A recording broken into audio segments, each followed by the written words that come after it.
What the hell happened to you? Did you seriously just give up on yourself after we broke up? His new girlfriend tightened her grip on his arm and smiled, all sweetness and poison. In this city, dragons rule the skies while humans fight to survive below. My name's Lily, a broke woman dumped and humiliated by November wind cuts straight through me at the subway entrance. A black and gold dragon sports car roars past, and above it, a pair of golden dragon wing slices across the gray sky.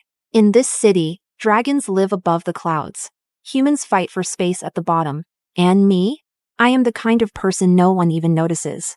3 minutes ago, my ex, Derek, walked right past me with his new girlfriend on his arm.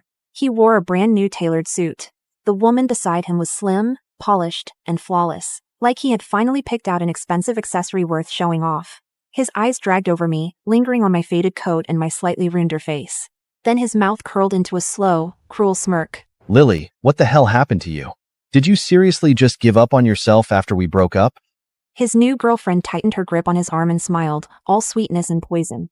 This is your ex? I thought she'd be more impressive. Honestly, I almost mistook her for some discount housekeeper. She does have that warm, harmless look though, like someone you'd hire to babysit and cook. They walked away without looking back.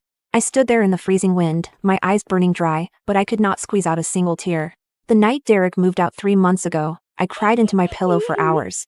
Now, there was nothing left. Then my phone started buzzing like crazy. It was my best friend, Hannah. Lily, save me! I just got called away on an emergency trip to New Zealand, and there's nobody to pick up my little dragon blood nephew from school today.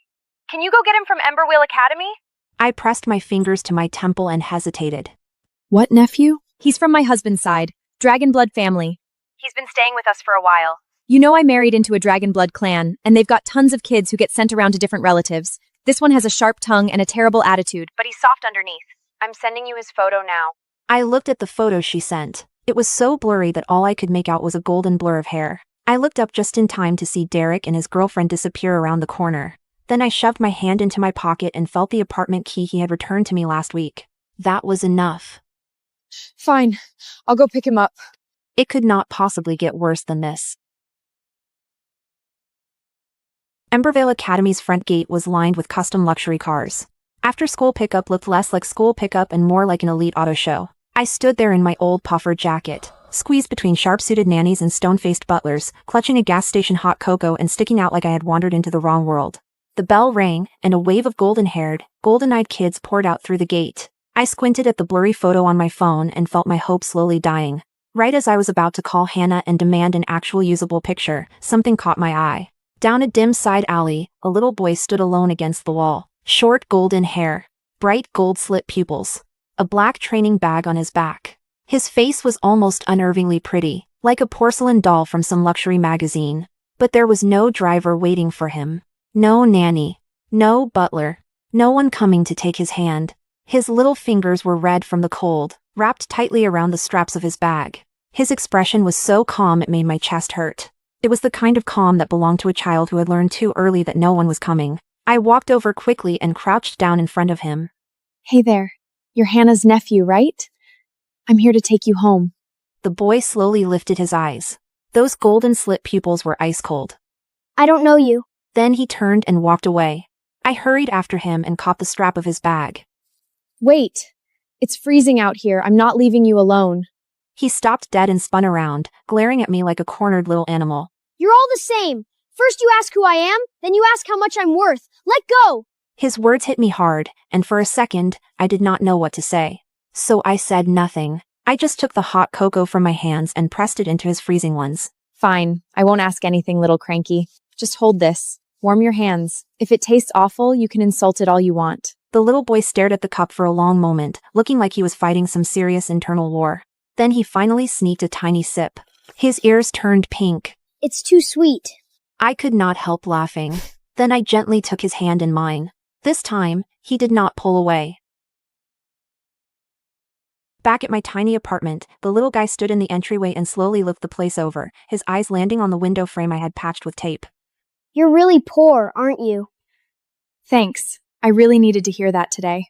He seemed to realize he had said something wrong. His lips moved like he wanted to take it back, but nothing came out. I went into the kitchen and got to work. Braised beef short ribs, garlic mashed potatoes, and hot chicken soup. When the smell started filling the apartment, I looked over and found him standing in the kitchen doorway without me even noticing, his golden eyes fixed on the pot like he had been hypnotized. I piled the 2 biggest ribs into his bowl. While he was buried in his food, 2 tiny pale gold dragon horns quietly poked through his hair. I could not resist and gave one a gentle tap. He jerked his head up like a startled hamster. Don't touch my horns! Okay. I won't touch the royal horns again, you cranky little prince. After dinner, we curled up on the couch to watch cartoons. He claimed the far end of the sofa, acting like he had no interest in getting comfortable. But every time I looked at the screen, his hand darted out to steal a piece of fruit from the bowl. Then he snapped right back to his corner, pretending nothing had happened. I bit back a laugh and pretended not to notice. For the first time all day, things almost felt easy. Then Derek sent me a voice message. I tapped play before I could talk myself out of it, and his voice filled the room. Lily, the way you looked at that subway entrance today, honestly, you need a wake-up call. You used to at least try to look put together. Now you look like you've completely fallen apart. Stop lying to yourself. You were never the kind of woman who belonged anywhere near the top. The smile faded from my face. I did not even notice the little guy had scooted closer until I saw him staring at my phone. His face was far too serious for a child his age. He stayed quiet for a while before he spoke. Does he always talk to you like that? It's grown-up stuff, not your problem. He frowned hard, and his voice went flat and cold. He's wrong. You're not what he says you are. You could have left me at that school and walked away. You didn't. My nose started to sting. That's sweet of you, little cranky. But you don't get it. People like him look at people like me and they already decide what we're worth. He sat up straight and cut me off. I get it. I've been around a lot of adults. I can tell when someone actually cares and when they just want something from me. My brother can tell too. Besides, I'm not cranky. I have a name. Ash. Got it, Ash. Wait, your brother? He lifted his chin, and the pride in his voice was impossible to hide. My brother is incredible. He never falls for a pretty face, and he can spot someone scheming from a mile away. He has the best judgment of anyone. The look on his face, completely serious while he hyped up his brother, made me laugh. He sounds like a pretty remarkable dragon. Someone like me. I'm sure he wouldn't even give me a second look. The little guy bristled immediately. That is not true! I reached over and ruffled his hair. Relax.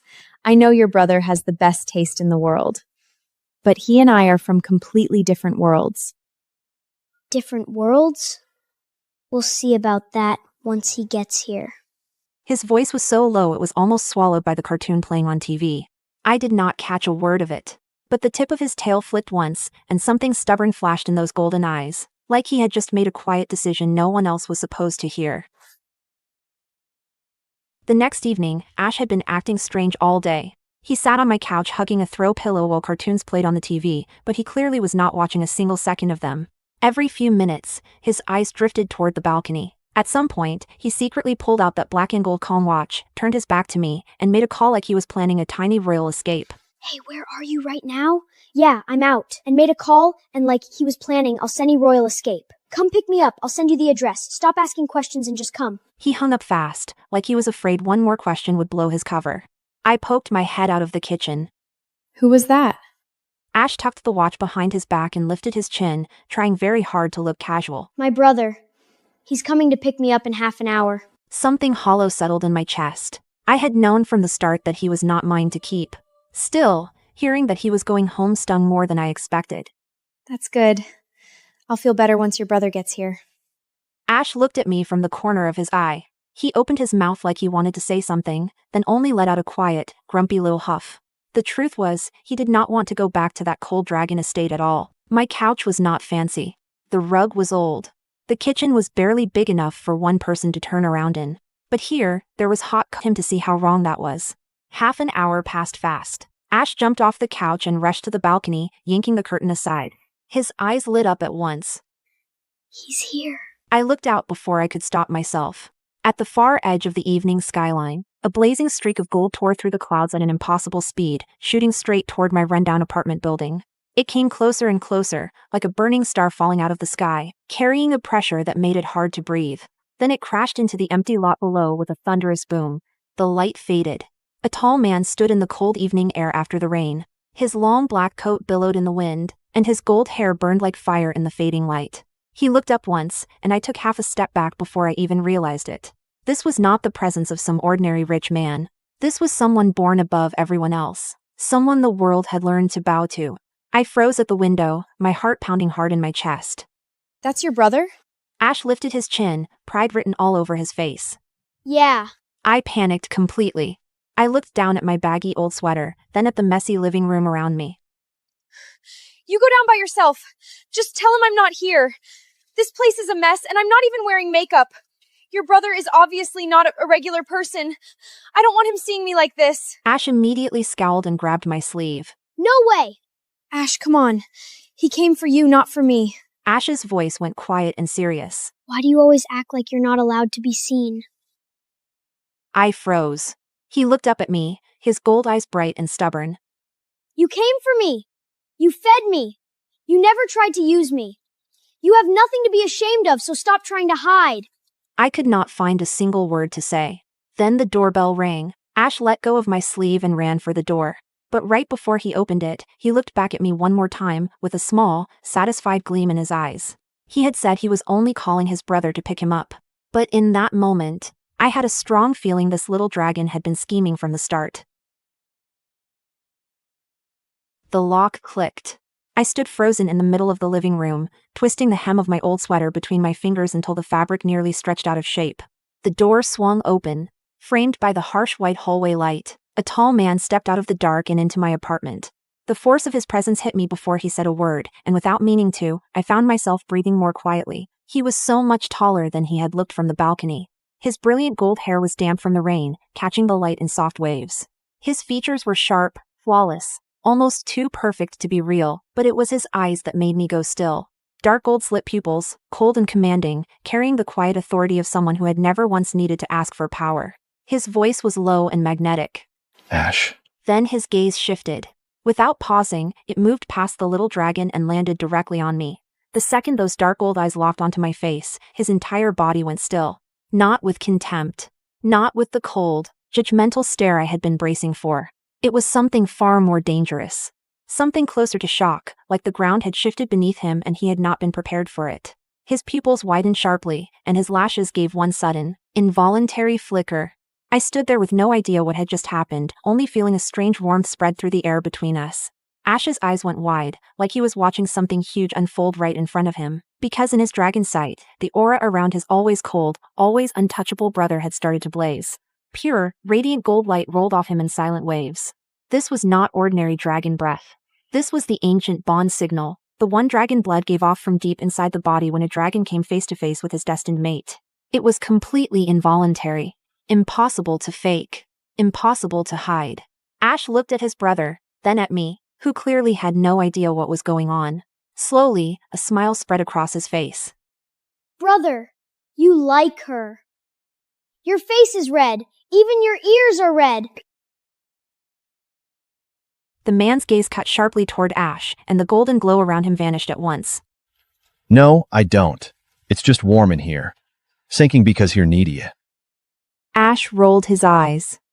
It was freezing when you walked in. Sebastian chose to ignore his little brother completely and stepped into the room with a perfectly blank expression. He stood in my tiny living room, all height, power, and impossible composure, wildly out of place and yet somehow making my cheap IKEA dining chair look like a throne. His eyes swept the room once before settling on me. You're the one who looked after Ash? I'm Sebastian. Yes, that's me. I'm Lily. Hannah's photo was so blurry that I thought Ash was her nephew. I didn't know he was your brother. It was a misunderstanding. I'm sorry. I stumbled over the words and, out of habit, tugged at the hem of my top to cover the soft curve of my waist. Sebastian noticed. Something subtle and unreadable flickered in those dark gold eyes. Ash refused to let the awkward silence last.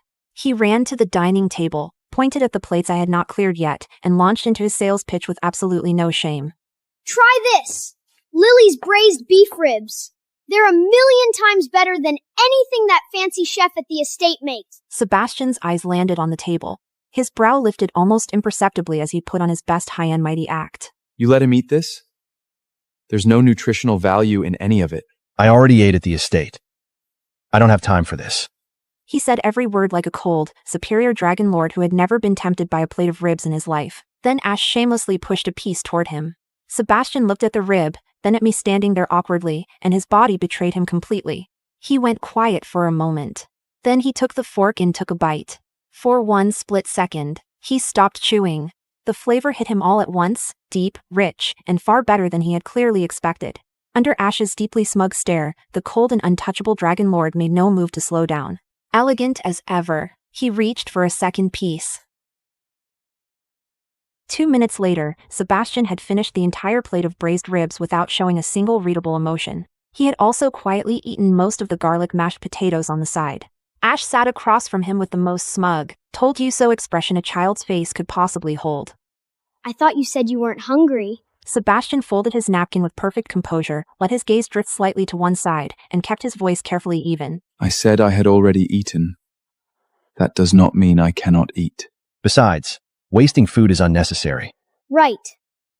But you waste the French chef's food at the estate all the time. Funny how you suddenly care about waste when it's Lily's cooking. Their back and forth made me laugh before I could stop myself. The sound pulled Sebastian's eyes back to me. I suddenly felt self-conscious and held out a napkin. You've got a little sauce? Right there at the corner of your mouth? He took the napkin. His warm fingertips brushed the back of my hand for barely a second, but my heart reacted like something had gone completely wrong with it. Sebastian cleared his throat, looked away, and the tips of his very handsome ears flushed red. Then came the tug-of-war over whether they were actually leaving. Sebastian stood up, his composure firmly back in place. Ash, we're going back to the estate. You have class tomorrow. Ash wrapped himself around the back of the couch like a koala and launched into full protest mode. I'm not going. Tomorrow is Saturday. This place is 100 times better than that freezing estate. He was shameless about it, making a scene while shooting meaningful looks at Sebastian the entire time. Because through that obvious mate bond reaction, Ash had already figured out that his brother did not actually want to leave either. The Dragon King sat back down, still pretending to be the firm older brother, but the effort behind it was painfully weak. Ash was not about to let him get away with it. Brother, if you don't want to leave, just say so. Stop putting on a whole show. Sebastian's expression went through several very interesting stages. After a long silence, he spoke with great, deliberate calm. It's late. We'll leave in the morning. I'm staying tonight to keep an eye on you and make sure you don't wander off. Ash flopped back onto the couch and rolled his eyes so hard it had to hurt. Adults are so dramatic. The next morning, when I came out of my bedroom, the living room was spotless. Sebastian was already washed up and dressed, his gold hair loosely tied back. He sat at the dining table with perfect posture, coffee in hand, reading through a stack of documents. Morning light slipped through the curtains and caught the clean lines of his face like something out of an old painting. He looked almost too perfect to be real. I had barely set out breakfast when Hannah's name started flashing on my phone again and again. I stepped out onto the balcony and answered quietly. The screaming started immediately. Lily! Oh my God! I just got the full story from my husband. You picked up the wrong kid! That little golden-haired boy is not my nephew. He's Ash, the most prized child of the ancient Cross bloodline, and his brother. Her voice shook so badly that I could barely understand her. That's Sebastian Cross. The Dragon King of both realms. Cold, ruthless, untouchable. He can crush a person like an ant and not lose a second of sleep. Please be careful. Don't say anything strange. And don't let him think you're trying to get close to the dragon bloodline for your own benefit. The call ended. My mind went completely blank. The Dragon King. The gorgeous man who had spent last night in my tiny kitchen, eating my ribs and pretending he was above all of it, was a 1,000-year-old sovereign who ruled over both realms. A wave of shock and shame crashed over me before I could stop it. The gap between us was not just money or status. It was the distance between the ground under my feet and the sky above the clouds. I walked back into the living room and, without thinking, put more space between us. Sebastian caught it instantly. He set down his coffee cup, and those dark old eyes narrowed slightly as they locked on me. You're afraid of me. Who called you? Nobody. I think I forgot myself for a second. We really aren't from the same world. Your Majesty, you should take Ash home. My voice came out smaller than I meant it to. Sebastian's hand tightened around the coffee cup. In that moment, the possessiveness in his eyes became so intense it almost felt physical. To clear my head and shake off the shock, I took Ash to meet Hannah at a nice cafe downtown that afternoon. Sebastian had planned to come with us, but an emergency council meeting pulled him away at the last minute. Before he left, those dark old eyes locked onto mine with an intensity that left no room for argument. In this city, if I say we're from the same world, then we are. If anything happens, call me. I'll be there. My head was still spinning. At the cafe, Hannah sat across from me looking pale as she explained Sebastian's reputation across both realms. Ash sat beside me with his arms crossed, having eaten most of my chestnut cake without a single apology. And then, because the universe apparently had a terrible sense of humor, it happened. Derek. My ex walked into the cafe with his perfectly dressed new girlfriend on his arm, like he owned the place. His eyes swept over my faded jacket, then landed on Ash sitting beside me, still eating cake. That familiar sneer pulled at the corner of his mouth. He walked straight up to my table in his polished dress shoes and looked down at me. Well, Lily. What did I tell you? You really did find a new low.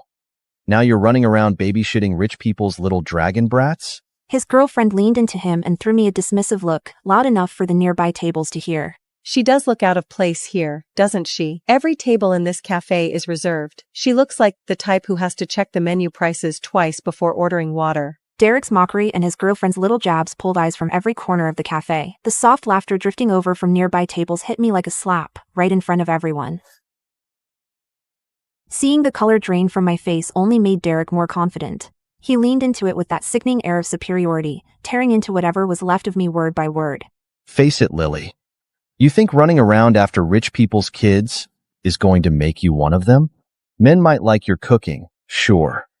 They might even keep you around for a while. But no man with a name, money, or power would ever claim you in public. You're not built for that life. You never were. Every word landed exactly where he wanted it to. The dignity I had spent 3 months carefully piecing back together came apart in seconds. The stares, the whispers, and the contempt pressing in from every direction made me go cold all the way to my fingertips. I was so humiliated I could barely breathe. Hannah slammed her hand on the table and shot to her feet. Derek, shut your damn mouth! And Ash completely lost it. His small fists clenched until his knuckles went white. Those bright gold pupils narrowed into razor-thin slits, the kind that meant real danger. He stepped in front of me as faint golden scales flickered across his skin, anger rolling off him in waves. You absolute idiot. Do you have a death wish? Derek let out a cold laugh and reached out to shove Ash aside. Some cheap nanny's little half-blood mutt thinks he can talk to me like that? The moment Derek's hand moved toward Ash, everything changed. Barely breathing person in that cafe, his powerful hands, faintly traced with glowing dragon marks, pulled me against him. Completely. Protectively. Like I was the only person. Came out low, quiet, and absolute, like a verdict no one had the right to appeal. You said no man would ever claim her? Try saying that again. In this city, dragons rule the skies while humans fight to survive below. My name's Lily, a broke woman dumped and humiliated by November wind cuts straight through me at the subway entrance. A black and gold dragon sports car roars past, and above it, a pair of golden dragon wing slices across the gray sky. In this city, dragons live above the clouds. Humans fight for space at the bottom. And me? I am the kind of person no one even notices. 3 minutes ago, my ex, Derek, walked right past me with his new girlfriend on his arm. He wore a brand new tailored suit. The woman beside him was slim, polished, and flawless, like he had finally picked out an expensive accessory worth showing off. His eyes dragged over me, lingering on my faded coat and my slightly ruined face. Then his mouth curled into a slow, cruel smirk. Lily, what the hell happened to you? Did you seriously just give up on yourself after we broke up? His new girlfriend tightened her grip on his arm and smiled, all sweetness and poison. This is your ex? I thought she'd be more impressive. Honestly, I almost mistook her for some discount housekeeper. She does have that warm, harmless look though, like someone you'd hire to babysit and cook. They walked away without looking back. I stood there in the freezing wind, my eyes burning dry, but I could not squeeze out a single tear. The night Derek moved out 3 months ago, I cried into my pillow for hours. Now, there was nothing left. Then my phone started buzzing like crazy. It was my best friend, Hannah. Lily, save me! I just got called away on an emergency trip to New Zealand, and there's nobody to pick up my little dragon blood nephew From school today. Can you go get him from Emberwheel Academy? I pressed my fingers to my temple and hesitated. What nephew? He's from my husband's side, dragon blood family. He's been staying with us for a while. You know I married into a dragon blood clan, and they've got tons of kids who get sent around to different relatives. This one has a sharp tongue and a terrible attitude. But he's soft underneath. I'm sending you his photo now. I looked at the photo she sent. It was so blurry that all I could make out was a golden blur of hair. I looked up just in time to see Derek and his girlfriend disappear around the corner. Then I shoved my hand into my pocket and felt the apartment key he had returned to me last week. That was enough. Fine, I'll go pick him up. It could not possibly get worse than this. Embervale Academy's front gate was lined with custom luxury cars. After-school pickup looked less like school pickup and more like an elite auto show. I stood there in my old puffer jacket, squeezed between sharp-suited nannies and stone-faced butlers, clutching a gas station hot cocoa and sticking out like I had wandered into the wrong world. The bell rang, and a wave of golden-haired, golden-eyed kids poured out through the gate. I squinted at the blurry photo on my phone and felt my hope slowly dying. Right as I was about to call Hannah and demand an actual usable picture, something caught my eye. Down a dim side alley, a little boy stood alone against the wall. Short golden hair, bright gold-slit pupils, a black training bag on his back. His face was almost unnervingly pretty, like a porcelain doll from some luxury magazine. But there was no driver waiting for him. No nanny. No butler. No one coming to take his hand. His little fingers were red from the cold, wrapped tightly around the straps of his bag. His expression was so calm it made my chest hurt. It was the kind of calm that belonged to a child who had learned too early that no one was coming. I walked over quickly and crouched down in front of him. Hey there. You're Hannah's nephew, right? I'm here to take you home. The boy slowly lifted his eyes. Those golden-slit pupils were ice cold. I don't know you. Then he turned and walked away. I hurried after him and caught the strap of his bag. Wait. It's freezing out here. I'm not leaving you alone. He stopped dead and spun around, glaring at me like a cornered little animal. You're all the same. First you ask who I am, then you ask how much I'm worth. Let go! His words hit me hard, and for a second, I did not know what to say. So I said nothing. I just took the hot cocoa from my hands and pressed it into his freezing ones. Fine. I won't ask anything, little cranky. Just hold this. Warm your hands. If it tastes awful, you can insult it all you want. The little boy stared at the cup for a long moment, looking like he was fighting some serious internal war. Then he finally sneaked a tiny sip. His ears turned pink. It's too sweet. I could not help laughing. Then I gently took his hand in mine. This time, he did not pull away. Back at my tiny apartment, the little guy stood in the entryway and slowly looked the place over, his eyes landing on the window frame I had patched with tape. You're really poor, aren't you? Thanks. I really needed to hear that today. He seemed to realize he had said something wrong. His lips moved like he wanted to take it back, but nothing came out. I went into the kitchen and got to work. Braised beef short ribs, garlic mashed potatoes, and hot chicken soup. When the smell started filling the apartment, I looked over and found him standing in the kitchen doorway without me even noticing, his golden eyes fixed on the pot like he had been hypnotized. I piled the 2 biggest ribs into his bowl. While he was buried in his food, 2 tiny pale gold dragon horns quietly poked through his hair. I could not resist and gave one a gentle tap. He jerked his head up like a startled hamster. Don't touch my horns! Okay. I won't touch the royal horns again, you cranky little prince. After dinner, we curled up on the couch to watch cartoons. He claimed the far end of the sofa, acting like he had no interest in getting comfortable. But every time I looked at the screen, his hand darted out to steal a piece of fruit from the bowl. Then he snapped right back to his corner, pretending nothing had happened. I bit back a laugh and pretended not to notice. For the first time all day, things almost felt easy.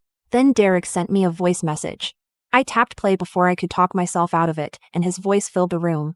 Lily, the way you looked at that subway entrance today, honestly, you need a wake-up call. You used to at least try to look put together. Now you look like you've completely fallen apart. Stop lying to yourself. You were never the kind of woman who belonged anywhere near the top. The smile faded from my face. I did not even notice the little guy had scooted closer until I saw him staring at my phone. His face was far too serious for a child his age. He stayed quiet for a while before he spoke. Does he always talk to you like that? It's grown-up stuff, not your problem. He frowned hard, and his voice went flat and cold. He's wrong. You're not what he says you are. You could have left me at that school and walked away. You didn't. My nose started to sting. That's sweet of you, little cranky. But you don't get it. People like him look at people like me and they already decide what we're worth. He sat up straight and cut me off. I get it. I've been around a lot of adults. I can tell when someone actually cares and when they just want something from me. My brother can tell too. Besides, I'm not cranky. I have a name. Ash. Got it, Ash. Wait, your brother? He lifted his chin, and the pride in his voice was impossible to hide. My brother is incredible. He never falls for a pretty face, and he can spot someone scheming from a mile away. He has the best judgment of anyone. The look on his face, completely serious while he hyped up his brother, made me laugh. He sounds like a pretty remarkable dragon. Someone like me. I'm sure he wouldn't even give me a second look. The little guy bristled immediately. That is not true! I reached over and ruffled his hair. Relax. I know your brother has the best taste in the world. But he and I are from completely different worlds. Different worlds? We'll see about that once he gets here.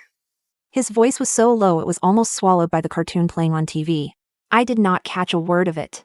But the tip of his tail flicked once, and something stubborn flashed in those golden eyes, like he had just made a quiet decision no one else was supposed to hear. The next evening, Ash had been acting strange all day. He sat on my couch hugging a throw pillow while cartoons played on the TV, but he clearly was not watching a single second of them. Every few minutes, his eyes drifted toward the balcony. At some point, he secretly pulled out that black and gold calm watch, turned his back to me, and made a call like he was planning a tiny royal escape. Hey, where are you right now? Yeah, I'm out. And made a call, and like he was planning, I'll send you royal escape. Come pick me up, I'll send you the address. Stop asking questions and just come. He hung up fast, like he was afraid one more question would blow his cover. I poked my head out of the kitchen. Who was that? Ash tucked the watch behind his back and lifted his chin, trying very hard to look casual. My brother. He's coming to pick me up in half an hour. Something hollow settled in my chest. I had known from the start that he was not mine to keep. Still, hearing that he was going home stung more than I expected. That's good. I'll feel better once your brother gets here. Ash looked at me from the corner of his eye. He opened his mouth like he wanted to say something, then only let out a quiet, grumpy little huff. The truth was, he did not want to go back to that cold dragon estate at all. My couch was not fancy. The rug was old. The kitchen was barely big enough for one person to turn around in. But here, there was hot him to see how wrong that was. Half an hour passed fast. Ash jumped off the couch and rushed to the balcony, yanking the curtain aside. His eyes lit up at once. He's here. I looked out before I could stop myself.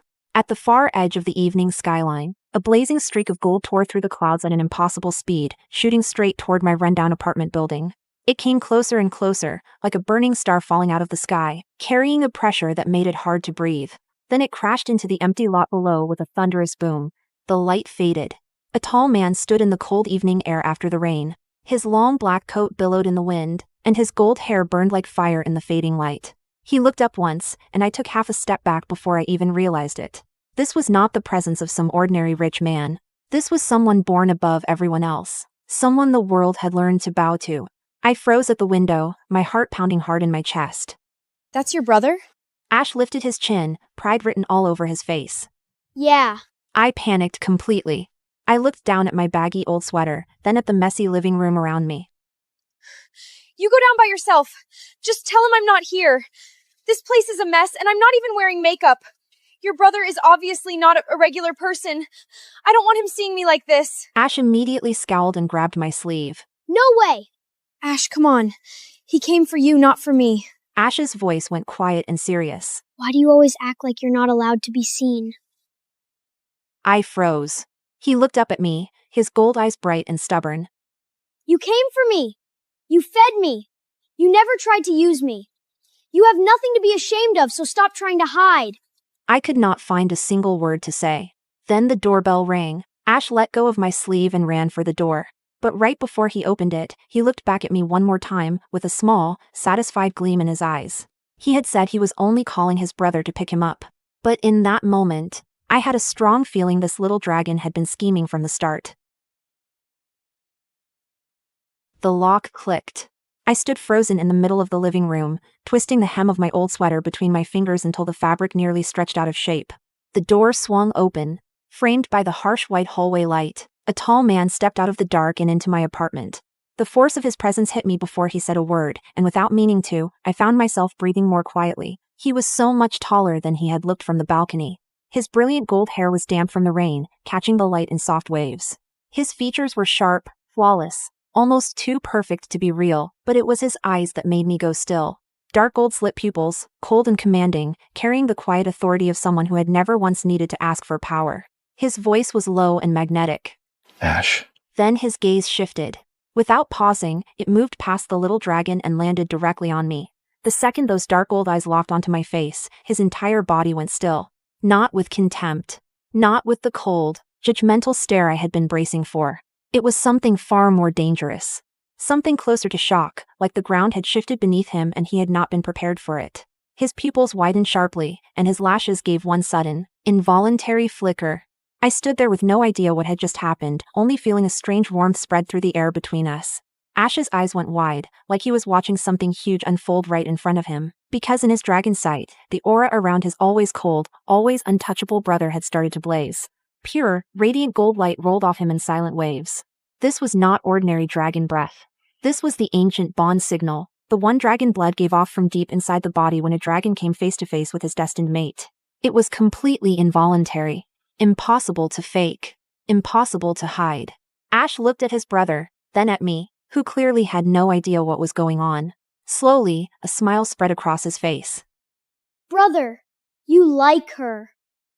Your face is red. Even your ears are red. The man's gaze cut sharply toward Ash, and the golden glow around him vanished at once. No, I don't. It's just warm in here. Sinking because you're needy. Ash rolled his eyes. It was freezing when you walked in. Sebastian chose to ignore his little brother completely and stepped into the room with a perfectly blank expression. He stood in my tiny living room, all height, power, and impossible composure, wildly out of place and yet somehow making my cheap IKEA dining chair look like a throne. His eyes swept the room once before settling on me. You're the one who looked after Ash? I'm Sebastian. Yes, that's me. I'm Lily. Hannah's photo was so blurry that I thought Ash was her nephew. I didn't know he was your brother. It was a misunderstanding. I'm sorry. I stumbled over the words and, out of habit, tugged at the hem of my top to cover the soft curve of my waist. Sebastian noticed. Something subtle and unreadable flickered in those dark gold eyes. Ash refused to let the awkward silence last. He ran to the dining table, pointed at the plates I had not cleared yet, and launched into his sales pitch with absolutely no shame. Try this! Lily's braised beef ribs. They're a million times better than anything that fancy chef at the estate makes. Sebastian's eyes landed on the table. His brow lifted almost imperceptibly as he put on his best high-end mighty act. You let him eat this? There's no nutritional value in any of it. I already ate at the estate. I don't have time for this. He said every word like a cold, superior dragon lord who had never been tempted by a plate of ribs in his life. Then Ash shamelessly pushed a piece toward him. Sebastian looked at the rib, then at me standing there awkwardly, and his body betrayed him completely. He went quiet for a moment. Then he took the fork and took a bite. For one split second, he stopped chewing. The flavor hit him all at once, deep, rich, and far better than he had clearly expected. Under Ash's deeply smug stare, the cold and untouchable dragon lord made no move to slow down. Elegant as ever, he reached for a second piece. 2 minutes later, Sebastian had finished the entire plate of braised ribs without showing a single readable emotion. He had also quietly eaten most of the garlic mashed potatoes on the side. Ash sat across from him with the most smug, told you so expression a child's face could possibly hold. I thought you said you weren't hungry. Sebastian folded his napkin with perfect composure, let his gaze drift slightly to one side, and kept his voice carefully even. I said I had already eaten. That does not mean I cannot eat. Besides, wasting food is unnecessary. Right. But you waste the French chef's food at the estate all the time. Funny how you suddenly care about waste when it's Lily's cooking. Their back and forth made me laugh before I could stop myself. The sound pulled Sebastian's eyes back to me. I suddenly felt self-conscious and held out a napkin. You've got a little sauce? Right there at the corner of your mouth? He took the napkin. His warm fingertips brushed the back of my hand for barely a second, but my heart reacted like something had gone completely wrong with it. Sebastian cleared his throat, looked away, and the tips of his very handsome ears flushed red. Then came the tug-of-war over whether they were actually leaving. Sebastian stood up, his composure firmly back in place. Ash, we're going back to the estate. You have class tomorrow. Ash wrapped himself around the back of the couch like a koala and launched into full protest mode. I'm not going. Tomorrow is Saturday. This place is 100 times better than that freezing estate. He was shameless about it, making a scene while shooting meaningful looks at Sebastian the entire time. Because through that obvious mate bond reaction, Ash had already figured out that his brother did not actually want to leave either. The Dragon King sat back down, still pretending to be the firm older brother, but the effort behind it was painfully weak. Ash was not about to let him get away with it. Brother, if you don't want to leave, just say so. Stop putting on a whole show. Sebastian's expression went through several very interesting stages. After a long silence, he spoke with great, deliberate calm. It's late. We'll leave in the morning. I'm staying tonight to keep an eye on you and make sure you don't wander off. Ash flopped back onto the couch and rolled his eyes so hard it had to hurt. Adults are so dramatic. The next morning, when I came out of my bedroom, the living room was spotless. Sebastian was already washed up and dressed, his gold hair loosely tied back. He sat at the dining table with perfect posture, coffee in hand, reading through a stack of documents. Morning light slipped through the curtains and caught the clean lines of his face like something out of an old painting. He looked almost too perfect to be real. I had barely set out breakfast when Hannah's name started flashing on my phone again and again. I stepped out onto the balcony and answered quietly. The screaming started immediately. Lily! Oh my God! I just got the full story from my husband. You picked up the wrong kid! That little golden-haired boy is not my nephew. He's Ash, the most prized child of the ancient Cross bloodline, and his brother. Her voice shook so badly that I could barely understand her. That's Sebastian Cross, the Dragon King of both realms. Cold, ruthless, untouchable. He can crush a person like an ant and not lose a second of sleep. Please be careful. Don't say anything strange. And don't let him think you're trying to get close to the dragon bloodline for your own benefit. The call ended. My mind went completely blank. The Dragon King. The gorgeous man who had spent last night in my tiny kitchen, eating my ribs and pretending he was above all of it, was a 1,000-year-old sovereign who ruled over both realms. A wave of shock and shame crashed over me before I could stop it. The gap between us was not just money or status. It was the distance between the ground under my feet and the sky above the clouds. I walked back into the living room and, without thinking, put more space between us. Sebastian caught it instantly. He set down his coffee cup, and those dark old eyes narrowed slightly as they locked on me. You're afraid of me. Who called you? Nobody. I think I forgot myself for a second. We really aren't from the same world. Your Majesty, you should take Ash home. My voice came out smaller than I meant it to. Sebastian's hand tightened around the coffee cup. In that moment, the possessiveness in his eyes became so intense it almost felt physical. To clear my head and shake off the shock, I took Ash to meet Hannah at a nice cafe downtown that afternoon. Sebastian had planned to come with us, but an emergency council meeting pulled him away at the last minute. Before he left, those dark old eyes locked onto mine with an intensity that left no room for argument. In this city, if I say we're from the same world, then we are. If anything happens, call me. I'll be there. My head was still spinning. At the cafe, Hannah sat across from me looking pale as she explained Sebastian's reputation across both realms. Ash sat beside me with his arms crossed, having eaten most of my chestnut cake without a single apology. And then, because the universe apparently had a terrible sense of humor, it happened. Derek. My ex walked into the cafe with his perfectly dressed new girlfriend on his arm, like he owned the place. His eyes swept over my faded jacket, then landed on Ash sitting beside me, still eating cake. That familiar sneer pulled at the corner of his mouth. He walked straight up to my table in his polished dress shoes and looked down at me. Well, Lily. What did I tell you? You really did find a new low. Now you're running around babysitting rich people's little dragon brats? His girlfriend leaned into him and threw me a dismissive look, loud enough for the nearby tables to hear. She does look out of place here, doesn't she? Every table in this cafe is reserved. She looks like the type who has to check the menu prices twice before ordering water. Derek's mockery and his girlfriend's little jabs pulled eyes from every corner of the cafe. The soft laughter drifting over from nearby tables hit me like a slap, right in front of everyone. Seeing the color drain from my face only made Derek more confident. He leaned into it with that sickening air of superiority, tearing into whatever was left of me word by word. Face it, Lily. You think running around after rich people's kids is going to make you one of them? Men might like your cooking, sure. They might even keep you around for a while. But no man with a name, money, or power would ever claim you in public. You're not built for that life. You never were. Every word landed exactly where he wanted it to. The dignity I had spent 3 months carefully piecing back together came apart in seconds. The stares, the whispers, and the contempt pressing in from every direction made me go cold all the way to my fingertips. I was so humiliated I could barely breathe. Hannah slammed her hand on the table and shot to her feet.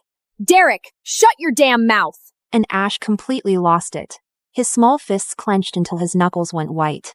Those bright gold pupils narrowed into razor-thin slits, the kind that meant real danger. He stepped in front of me as faint golden scales flickered across his skin, anger rolling off him in waves.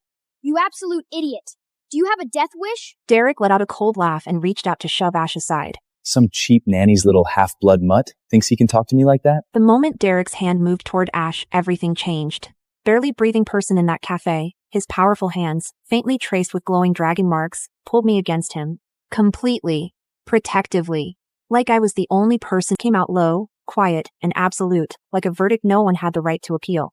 You said no man would ever claim her? Try saying that again. In this city, dragons rule the skies while humans fight to survive below. My name's Lily, a broke woman dumped and humiliated by November wind cuts straight through me at the subway entrance. A black and gold dragon sports car roars past, and above it, a pair of golden dragon wing slices across the gray sky. In this city, dragons live above the clouds. Humans fight for space at the bottom. And me? I am the kind of person no one even notices. 3 minutes ago, my ex, Derek, walked right past me with his new girlfriend on his arm. He wore a brand new tailored suit.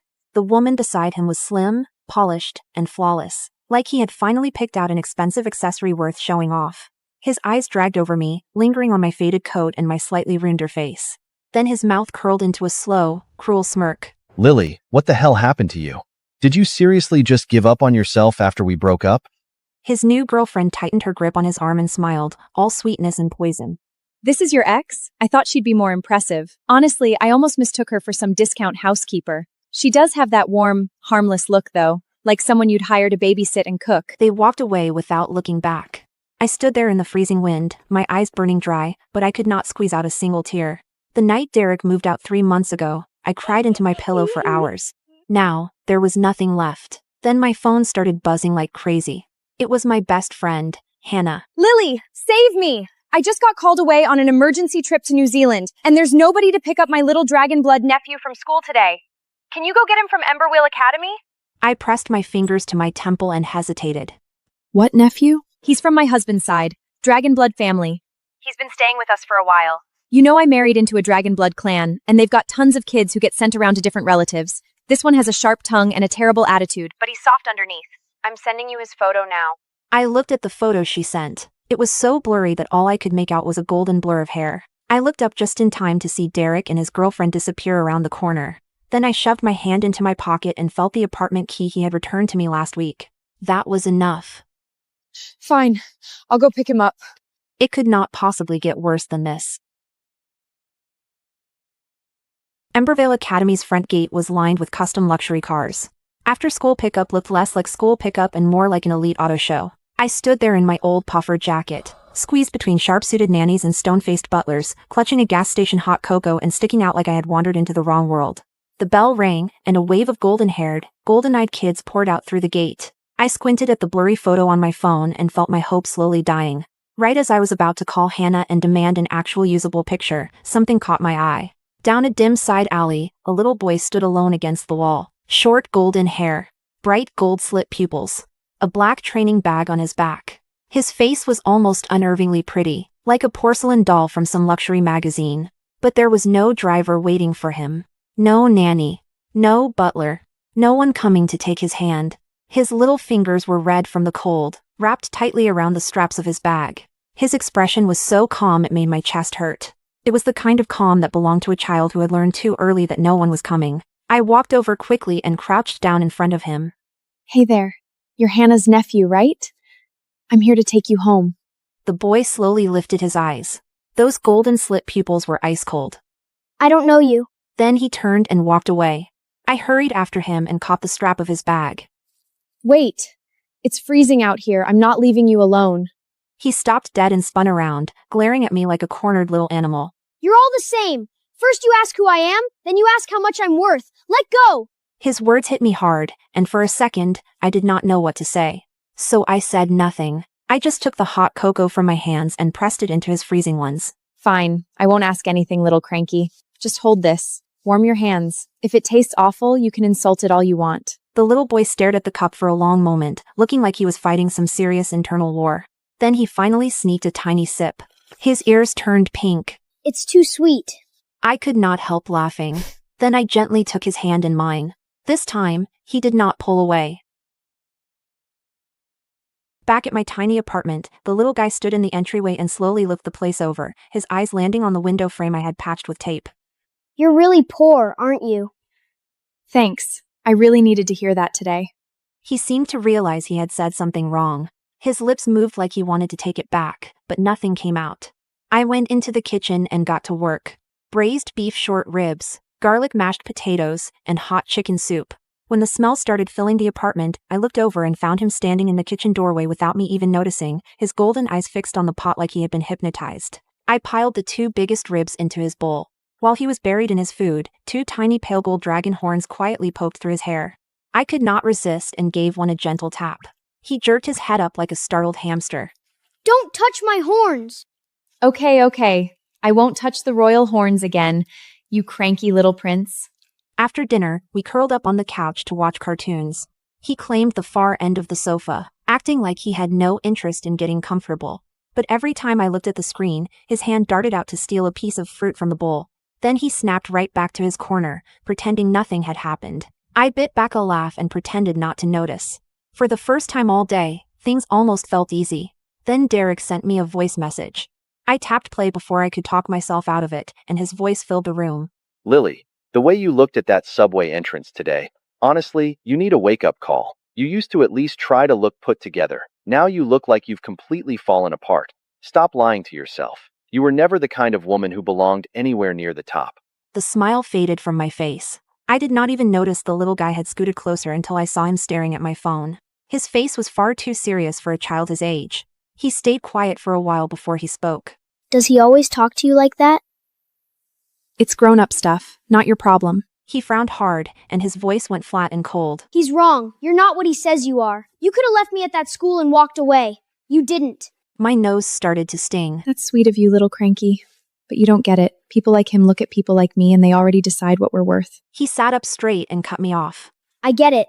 I've been around a lot of adults. I can tell when someone actually cares and when they just want something from me. My brother can tell too. Besides, I'm not cranky. I have a name.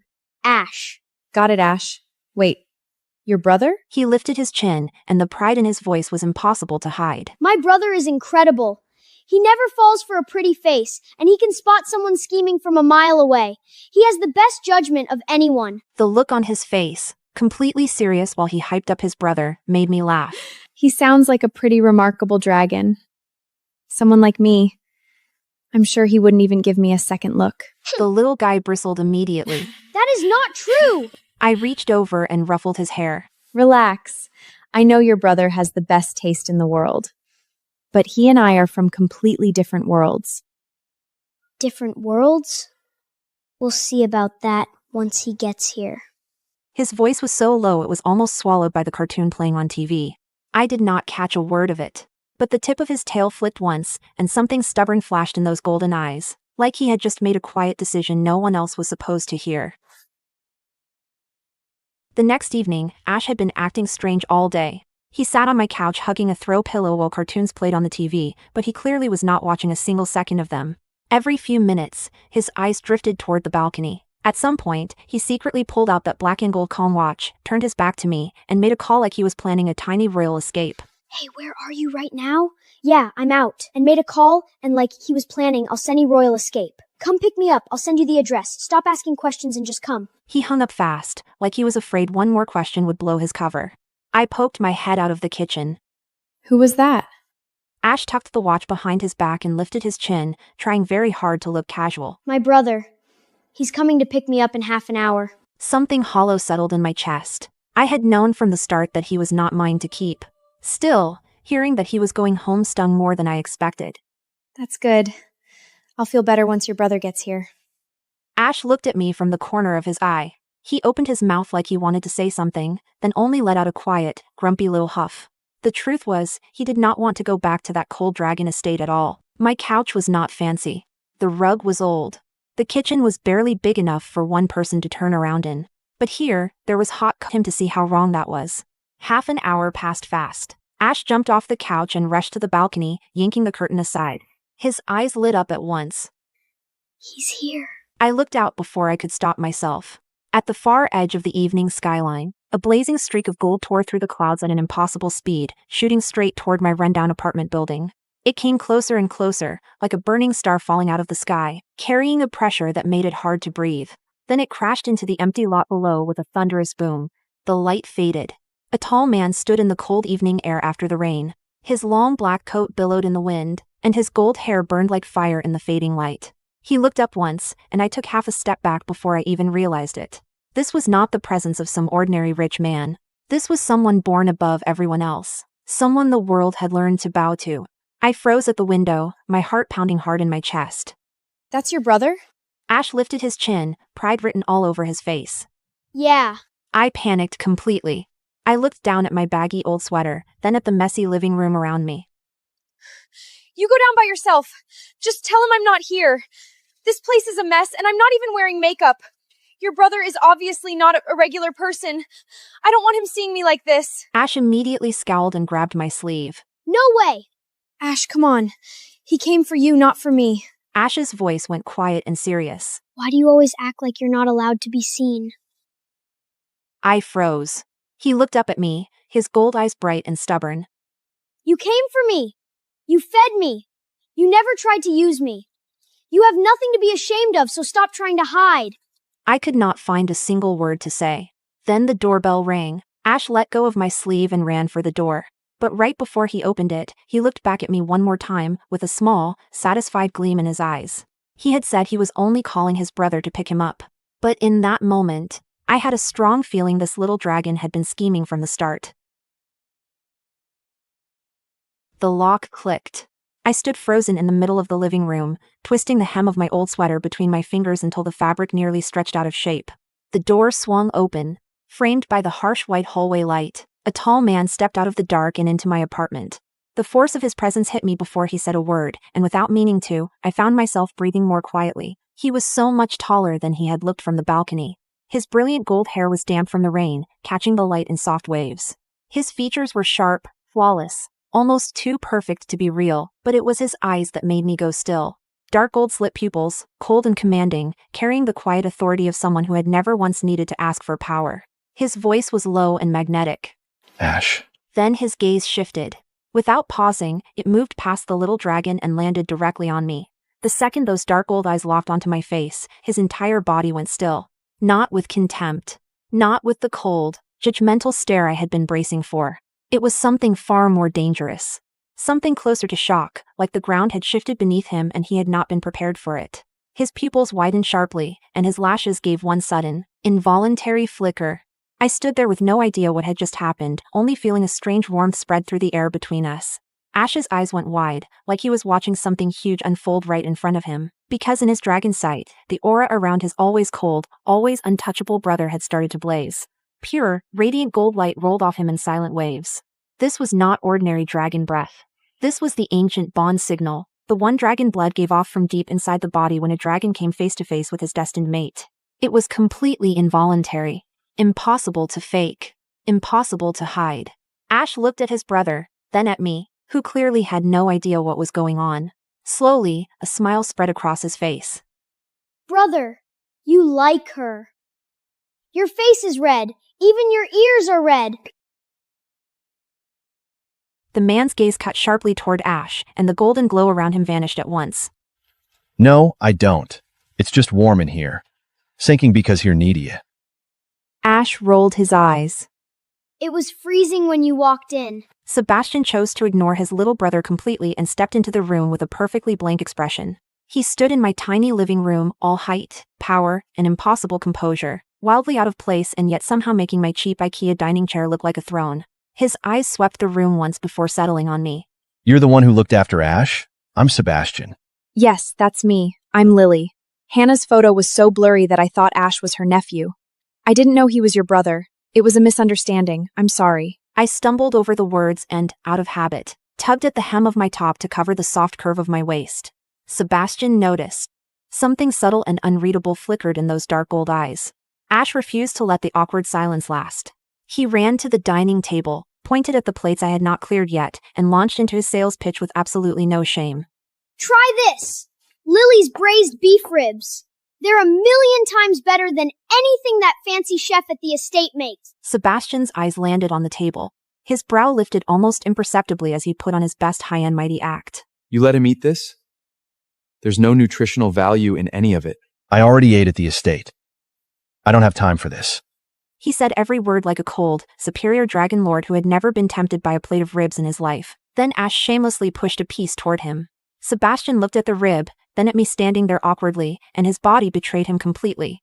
He went quiet for a moment. Then he took the fork and took a bite. For one split second, he stopped chewing. The flavor hit him all at once, deep, rich, and far better than he had clearly expected. Under Ash's deeply smug stare, the cold and untouchable Dragon Lord made no move to slow down. Elegant as ever, he reached for a second piece. 2 minutes later, Sebastian had finished the entire plate of braised ribs without showing a single readable emotion. He had also quietly eaten most of the garlic mashed potatoes on the side. Ash sat across from him with the most smug, told you so expression a child's face could possibly hold. I thought you said you weren't hungry. Sebastian folded his napkin with perfect composure, let his gaze drift slightly to one side, and kept his voice carefully even. I said I had already eaten. That does not mean I cannot eat. Besides, wasting food is unnecessary. Right. But you waste the French chef's food at the estate all the time. Funny how you suddenly care about waste when it's Lily's cooking. Their back and forth made me laugh before I could stop myself. The sound pulled Sebastian's eyes back to me. I suddenly felt self-conscious and held out a napkin. You've got a little sauce? Right there at the corner of your mouth? He took the napkin. His warm fingertips brushed the back of my hand for barely a second, but my heart reacted like something had gone completely wrong with it. Sebastian cleared his throat, looked away, and the tips of his very handsome ears flushed red. Then came the tug-of-war over whether they were actually leaving. Sebastian stood up, his composure firmly back in place. Ash, we're going back to the estate.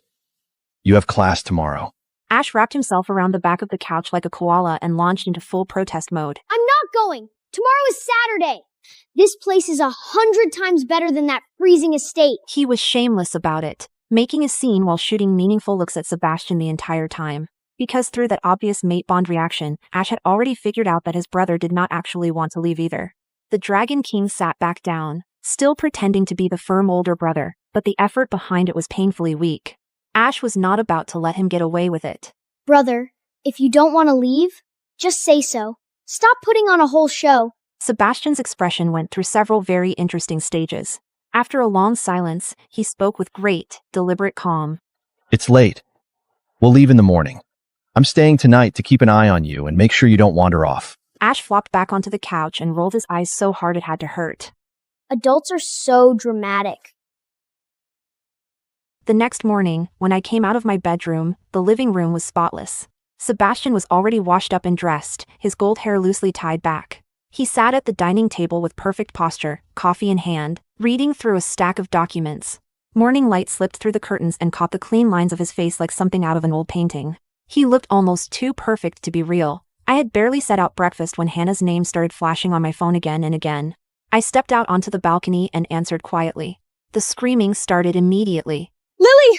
Oh my God! I just got the full story from my husband. You picked up the wrong kid!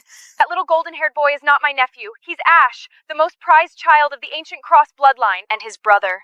Her voice shook so badly that I could barely understand her. That's Sebastian Cross, the Dragon King of both realms. Cold, ruthless, untouchable.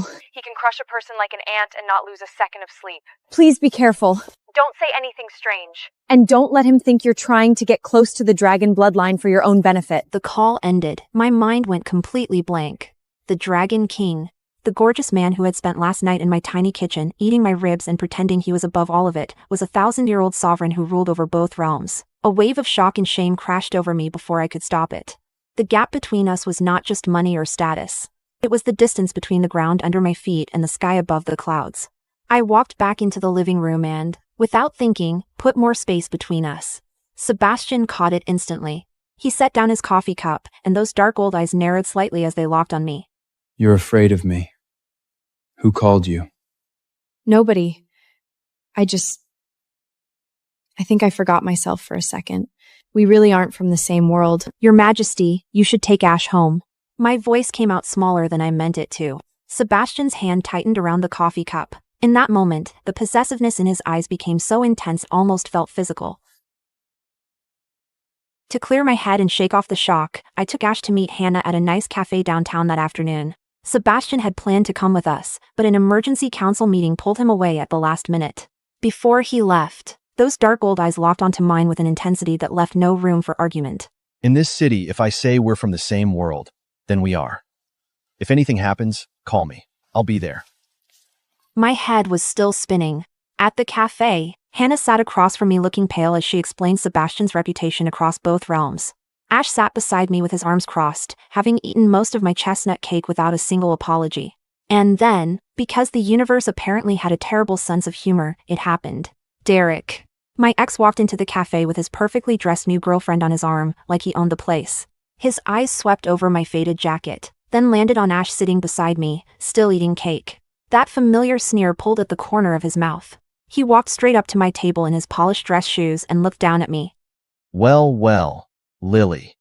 What did I tell you? You really did find a new low.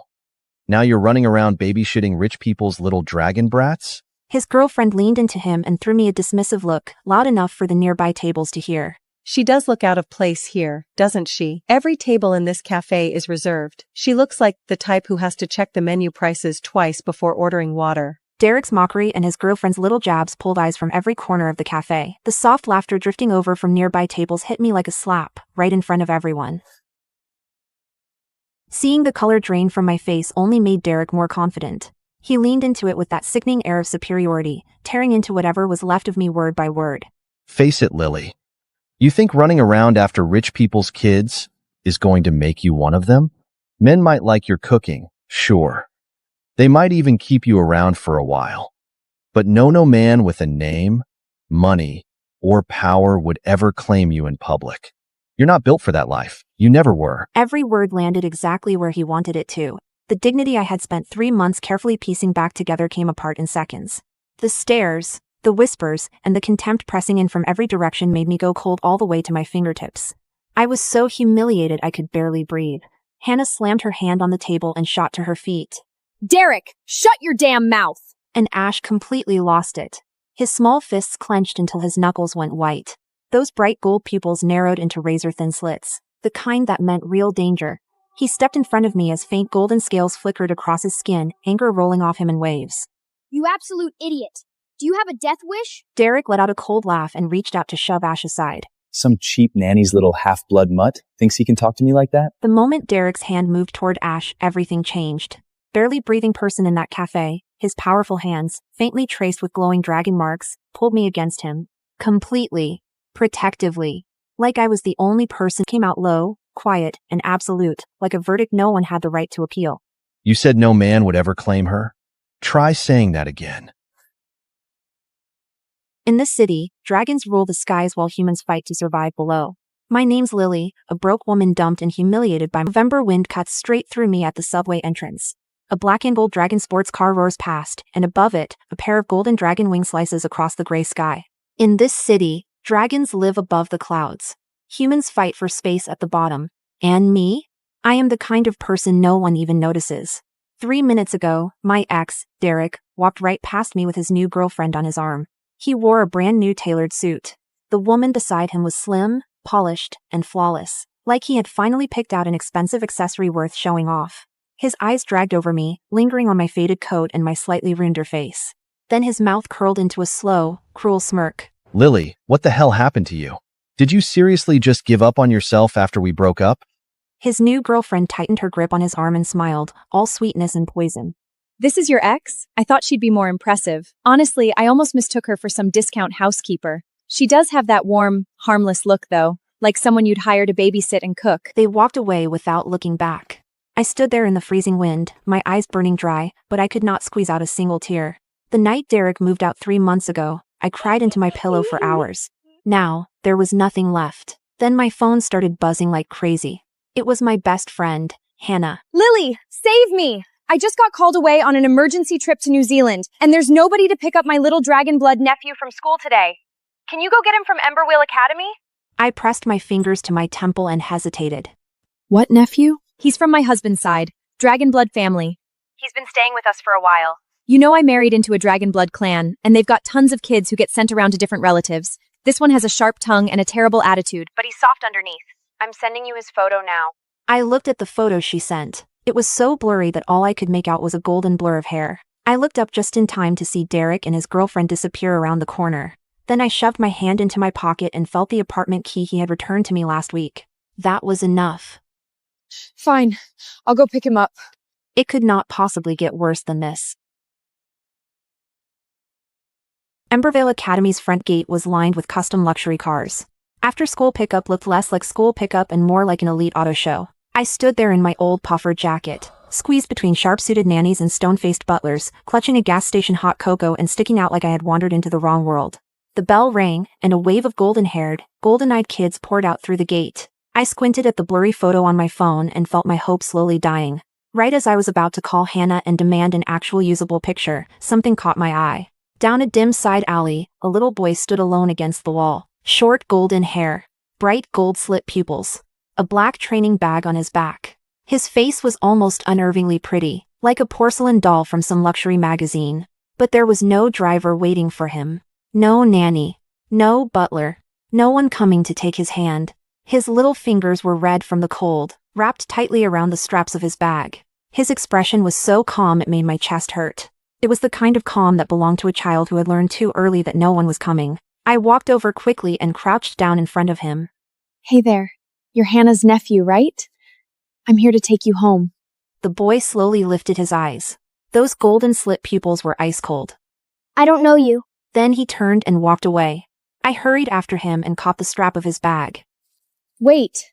It's freezing out here. I'm not leaving you alone. He stopped dead and spun around, glaring at me like a cornered little animal. You're all the same. First you ask who I am, then you ask how much I'm worth. Let go! His words hit me hard, and for a second, I did not know what to say. So I said nothing. I just took the hot cocoa from my hands and pressed it into his freezing ones. Fine. I won't ask anything, little cranky. Just hold this. Warm your hands. If it tastes awful, you can insult it all you want. The little boy stared at the cup for a long moment, looking like he was fighting some serious internal war. Then he finally sneaked a tiny sip. His ears turned pink. It's too sweet. I could not help laughing. Then I gently took his hand in mine. This time, he did not pull away. Back at my tiny apartment, the little guy stood in the entryway and slowly looked the place over, his eyes landing on the window frame I had patched with tape. You're really poor, aren't you? Thanks. I really needed to hear that today. He seemed to realize he had said something wrong. His lips moved like he wanted to take it back, but nothing came out. I went into the kitchen and got to work. Braised beef short ribs, garlic mashed potatoes, and hot chicken soup. When the smell started filling the apartment, I looked over and found him standing in the kitchen doorway without me even noticing, his golden eyes fixed on the pot like he had been hypnotized. I piled the 2 biggest ribs into his bowl. While he was buried in his food, 2 tiny pale gold dragon horns quietly poked through his hair. I could not resist and gave one a gentle tap. He jerked his head up like a startled hamster. Don't touch my horns! Okay. I won't touch the royal horns again, you cranky little prince. After dinner, we curled up on the couch to watch cartoons. He claimed the far end of the sofa, acting like he had no interest in getting comfortable. But every time I looked at the screen, his hand darted out to steal a piece of fruit from the bowl. Then he snapped right back to his corner, pretending nothing had happened. I bit back a laugh and pretended not to notice. For the first time all day, things almost felt easy. Then Derek sent me a voice message. I tapped play before I could talk myself out of it, and his voice filled the room. Lily, the way you looked at that subway entrance today, honestly, you need a wake-up call. You used to at least try to look put together. Now you look like you've completely fallen apart. Stop lying to yourself. You were never the kind of woman who belonged anywhere near the top. The smile faded from my face. I did not even notice the little guy had scooted closer until I saw him staring at my phone. His face was far too serious for a child his age. He stayed quiet for a while before he spoke. Does he always talk to you like that? It's grown-up stuff, not your problem. He frowned hard, and his voice went flat and cold. He's wrong. You're not what he says you are. You could have left me at that school and walked away. You didn't. My nose started to sting. That's sweet of you, little cranky. But you don't get it. People like him look at people like me and they already decide what we're worth. He sat up straight and cut me off. I get it. I've been around a lot of adults. I can tell when someone actually cares and when they just want something from me. My brother can tell too. Besides, I'm not cranky. I have a name. Ash. Got it, Ash. Wait, your brother? He lifted his chin, and the pride in his voice was impossible to hide. My brother is incredible. He never falls for a pretty face, and he can spot someone scheming from a mile away. He has the best judgment of anyone. The look on his face, completely serious while he hyped up his brother, made me laugh. He sounds like a pretty remarkable dragon. Someone like me. I'm sure he wouldn't even give me a second look. The little guy bristled immediately. That is not true! I reached over and ruffled his hair. Relax. I know your brother has the best taste in the world. But he and I are from completely different worlds. Different worlds? We'll see about that once he gets here. His voice was so low it was almost swallowed by the cartoon playing on TV. I did not catch a word of it. But the tip of his tail flicked once, and something stubborn flashed in those golden eyes, like he had just made a quiet decision no one else was supposed to hear. The next evening, Ash had been acting strange all day. He sat on my couch hugging a throw pillow while cartoons played on the TV, but he clearly was not watching a single second of them. Every few minutes, his eyes drifted toward the balcony. At some point, he secretly pulled out that black and gold Calm watch, turned his back to me, and made a call like he was planning a tiny royal escape. Hey, where are you right now? Yeah, I'm out. And made a call, and like he was planning, I'll send you royal escape. Come pick me up, I'll send you the address. Stop asking questions and just come. He hung up fast, like he was afraid one more question would blow his cover. I poked my head out of the kitchen. Who was that? Ash tucked the watch behind his back and lifted his chin, trying very hard to look casual. My brother. He's coming to pick me up in half an hour. Something hollow settled in my chest. I had known from the start that he was not mine to keep. Still, hearing that he was going home stung more than I expected. That's good. I'll feel better once your brother gets here. Ash looked at me from the corner of his eye. He opened his mouth like he wanted to say something, then only let out a quiet, grumpy little huff. The truth was, he did not want to go back to that cold dragon estate at all. My couch was not fancy. The rug was old. The kitchen was barely big enough for one person to turn around in. But here, there was hot him to see how wrong that was. Half an hour passed fast. Ash jumped off the couch and rushed to the balcony, yanking the curtain aside. His eyes lit up at once. He's here. I looked out before I could stop myself. At the far edge of the evening skyline, a blazing streak of gold tore through the clouds at an impossible speed, shooting straight toward my rundown apartment building. It came closer and closer, like a burning star falling out of the sky, carrying a pressure that made it hard to breathe. Then it crashed into the empty lot below with a thunderous boom. The light faded. A tall man stood in the cold evening air after the rain. His long black coat billowed in the wind, and his gold hair burned like fire in the fading light. He looked up once, and I took half a step back before I even realized it. This was not the presence of some ordinary rich man. This was someone born above everyone else. Someone the world had learned to bow to. I froze at the window, my heart pounding hard in my chest. That's your brother? Ash lifted his chin, pride written all over his face. Yeah. I panicked completely. I looked down at my baggy old sweater, then at the messy living room around me. You go down by yourself. Just tell him I'm not here. This place is a mess, and I'm not even wearing makeup. Your brother is obviously not a regular person. I don't want him seeing me like this. Ash immediately scowled and grabbed my sleeve. No way! Ash, come on. He came for you, not for me. Ash's voice went quiet and serious. Why do you always act like you're not allowed to be seen? I froze. He looked up at me, his gold eyes bright and stubborn. You came for me. You fed me. You never tried to use me. You have nothing to be ashamed of, so stop trying to hide. I could not find a single word to say. Then the doorbell rang. Ash let go of my sleeve and ran for the door. But right before he opened it, he looked back at me one more time, with a small, satisfied gleam in his eyes. He had said he was only calling his brother to pick him up. But in that moment, I had a strong feeling this little dragon had been scheming from the start. The lock clicked. I stood frozen in the middle of the living room, twisting the hem of my old sweater between my fingers until the fabric nearly stretched out of shape. The door swung open. Framed by the harsh white hallway light, a tall man stepped out of the dark and into my apartment. The force of his presence hit me before he said a word, and without meaning to, I found myself breathing more quietly. He was so much taller than he had looked from the balcony. His brilliant gold hair was damp from the rain, catching the light in soft waves. His features were sharp, flawless, almost too perfect to be real, but it was his eyes that made me go still. Dark gold slit pupils, cold and commanding, carrying the quiet authority of someone who had never once needed to ask for power. His voice was low and magnetic. Ash. Then his gaze shifted. Without pausing, it moved past the little dragon and landed directly on me. The second those dark gold eyes locked onto my face, his entire body went still. Not with contempt. Not with the cold, judgmental stare I had been bracing for. It was something far more dangerous. Something closer to shock, like the ground had shifted beneath him and he had not been prepared for it. His pupils widened sharply, and his lashes gave one sudden, Involuntary flicker. I stood there with no idea what had just happened, only feeling a strange warmth spread through the air between us. Ash's eyes went wide, like he was watching something huge unfold right in front of him, because in his dragon sight, the aura around his always cold, always untouchable brother had started to blaze. Pure, radiant gold light rolled off him in silent waves. This was not ordinary dragon breath. This was the ancient bond signal, the one dragon blood gave off from deep inside the body when a dragon came face to face with his destined mate. It was completely involuntary.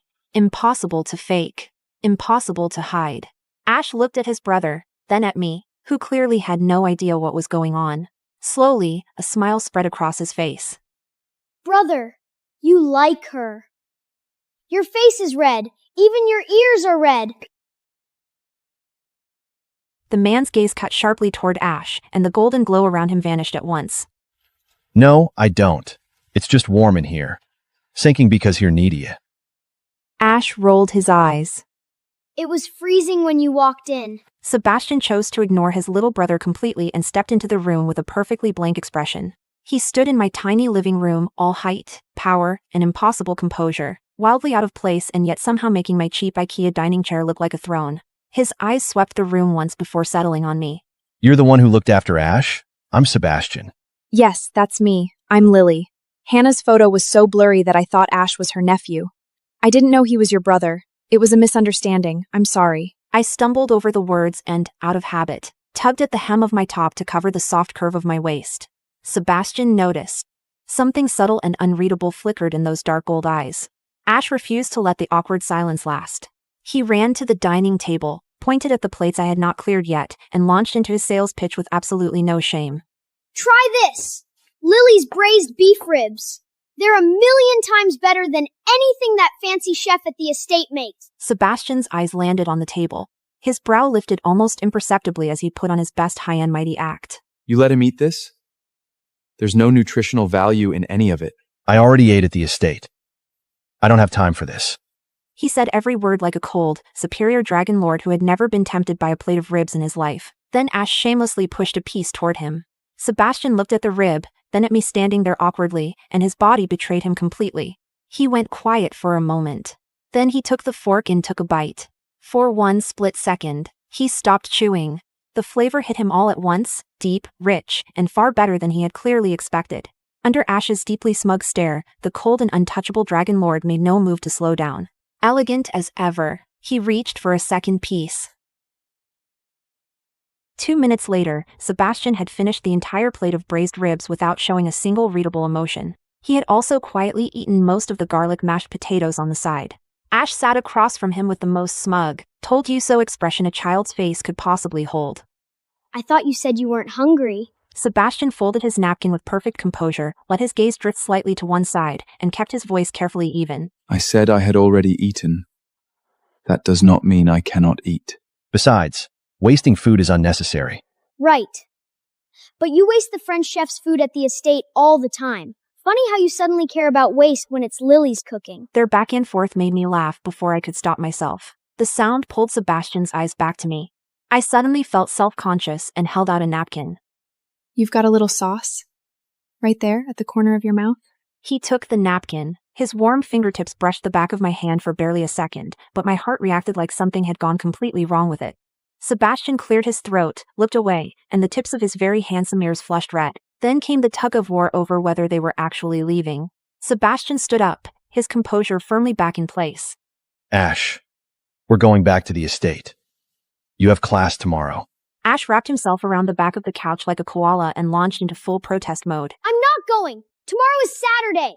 This place is 100 times better than that freezing estate. He was shameless about it, making a scene while shooting meaningful looks at Sebastian the entire time. Because through that obvious mate bond reaction, Ash had already figured out that his brother did not actually want to leave either.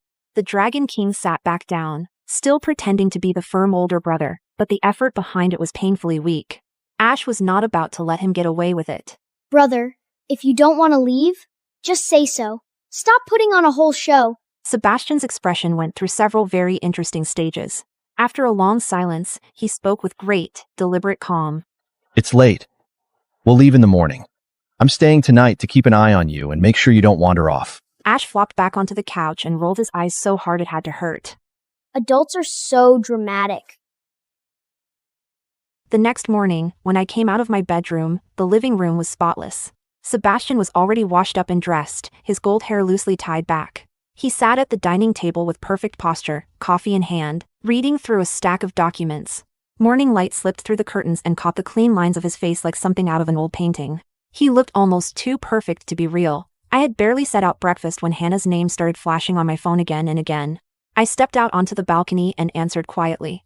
The screaming started immediately. Lily! Oh my God! I just got the full story from my husband. You picked up the wrong kid! That little golden-haired boy is not my nephew. He's Ash, the most prized child of the ancient Cross bloodline, and his brother. Her voice shook so badly that I could barely understand her. That's Sebastian Cross. The Dragon King of both realms. Cold, ruthless, untouchable. He can crush a person like an ant and not lose a second of sleep. Please be careful. Don't say anything strange. And don't let him think you're trying to get close to the dragon bloodline for your own benefit. The call ended. My mind went completely blank. The Dragon King. The gorgeous man who had spent last night in my tiny kitchen, eating my ribs and pretending he was above all of it, was a 1,000-year-old sovereign who ruled over both realms. A wave of shock and shame crashed over me before I could stop it. The gap between us was not just money or status. It was the distance between the ground under my feet and the sky above the clouds. I walked back into the living room and, without thinking, put more space between us. Sebastian caught it instantly. He set down his coffee cup, and those dark old eyes narrowed slightly as they locked on me. You're afraid of me. Who called you? Nobody. I think I forgot myself for a second. We really aren't from the same world. Your Majesty, you should take Ash home. My voice came out smaller than I meant it to. Sebastian's hand tightened around the coffee cup. In that moment, the possessiveness in his eyes became so intense almost felt physical. To clear my head and shake off the shock, I took Ash to meet Hannah at a nice cafe downtown that afternoon. Sebastian had planned to come with us, but an emergency council meeting pulled him away at the last minute. Before he left, those dark old eyes locked onto mine with an intensity that left no room for argument. In this city, if I say we're from the same world, then we are. If anything happens, call me. I'll be there. My head was still spinning. At the cafe, Hannah sat across from me looking pale as she explained Sebastian's reputation across both realms. Ash sat beside me with his arms crossed, having eaten most of my chestnut cake without a single apology. And then, because the universe apparently had a terrible sense of humor, it happened. Derek.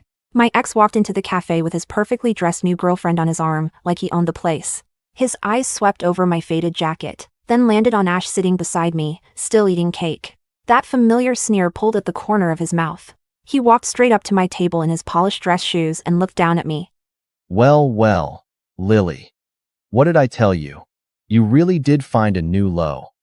Now you're running around baby-shitting rich people's little dragon brats? His girlfriend leaned into him and threw me a dismissive look, loud enough for the nearby tables to hear. She does look out of place here, doesn't she? Every table in this cafe is reserved. She looks like the type who has to check the menu prices twice before ordering water. Derek's mockery and his girlfriend's little jabs pulled eyes from every corner of the cafe. The soft laughter drifting over from nearby tables hit me like a slap, right in front of everyone. Seeing the color drain from my face only made Derek more confident. He leaned into it with that sickening air of superiority, tearing into whatever was left of me word by word. Face it, Lily. You think running around after rich people's kids is going to make you one of them? Men might like your cooking, sure. They might even keep you around for a while. But no man with a name, money, or power would ever claim you in public. You're not built for that life. You never were. Every word landed exactly where he wanted it to. The dignity I had spent 3 months carefully piecing back together came apart in seconds. The stares, the whispers, and the contempt pressing in from every direction made me go cold all the way to my fingertips. I was so humiliated I could barely breathe. Hannah slammed her hand on the table and shot to her feet. Derek, shut your damn mouth! And Ash completely lost it. His small fists clenched until his knuckles went white. Those bright gold pupils narrowed into razor-thin slits, the kind that meant real danger. He stepped in front of me as faint golden scales flickered across his skin, anger rolling off him in waves. You absolute idiot.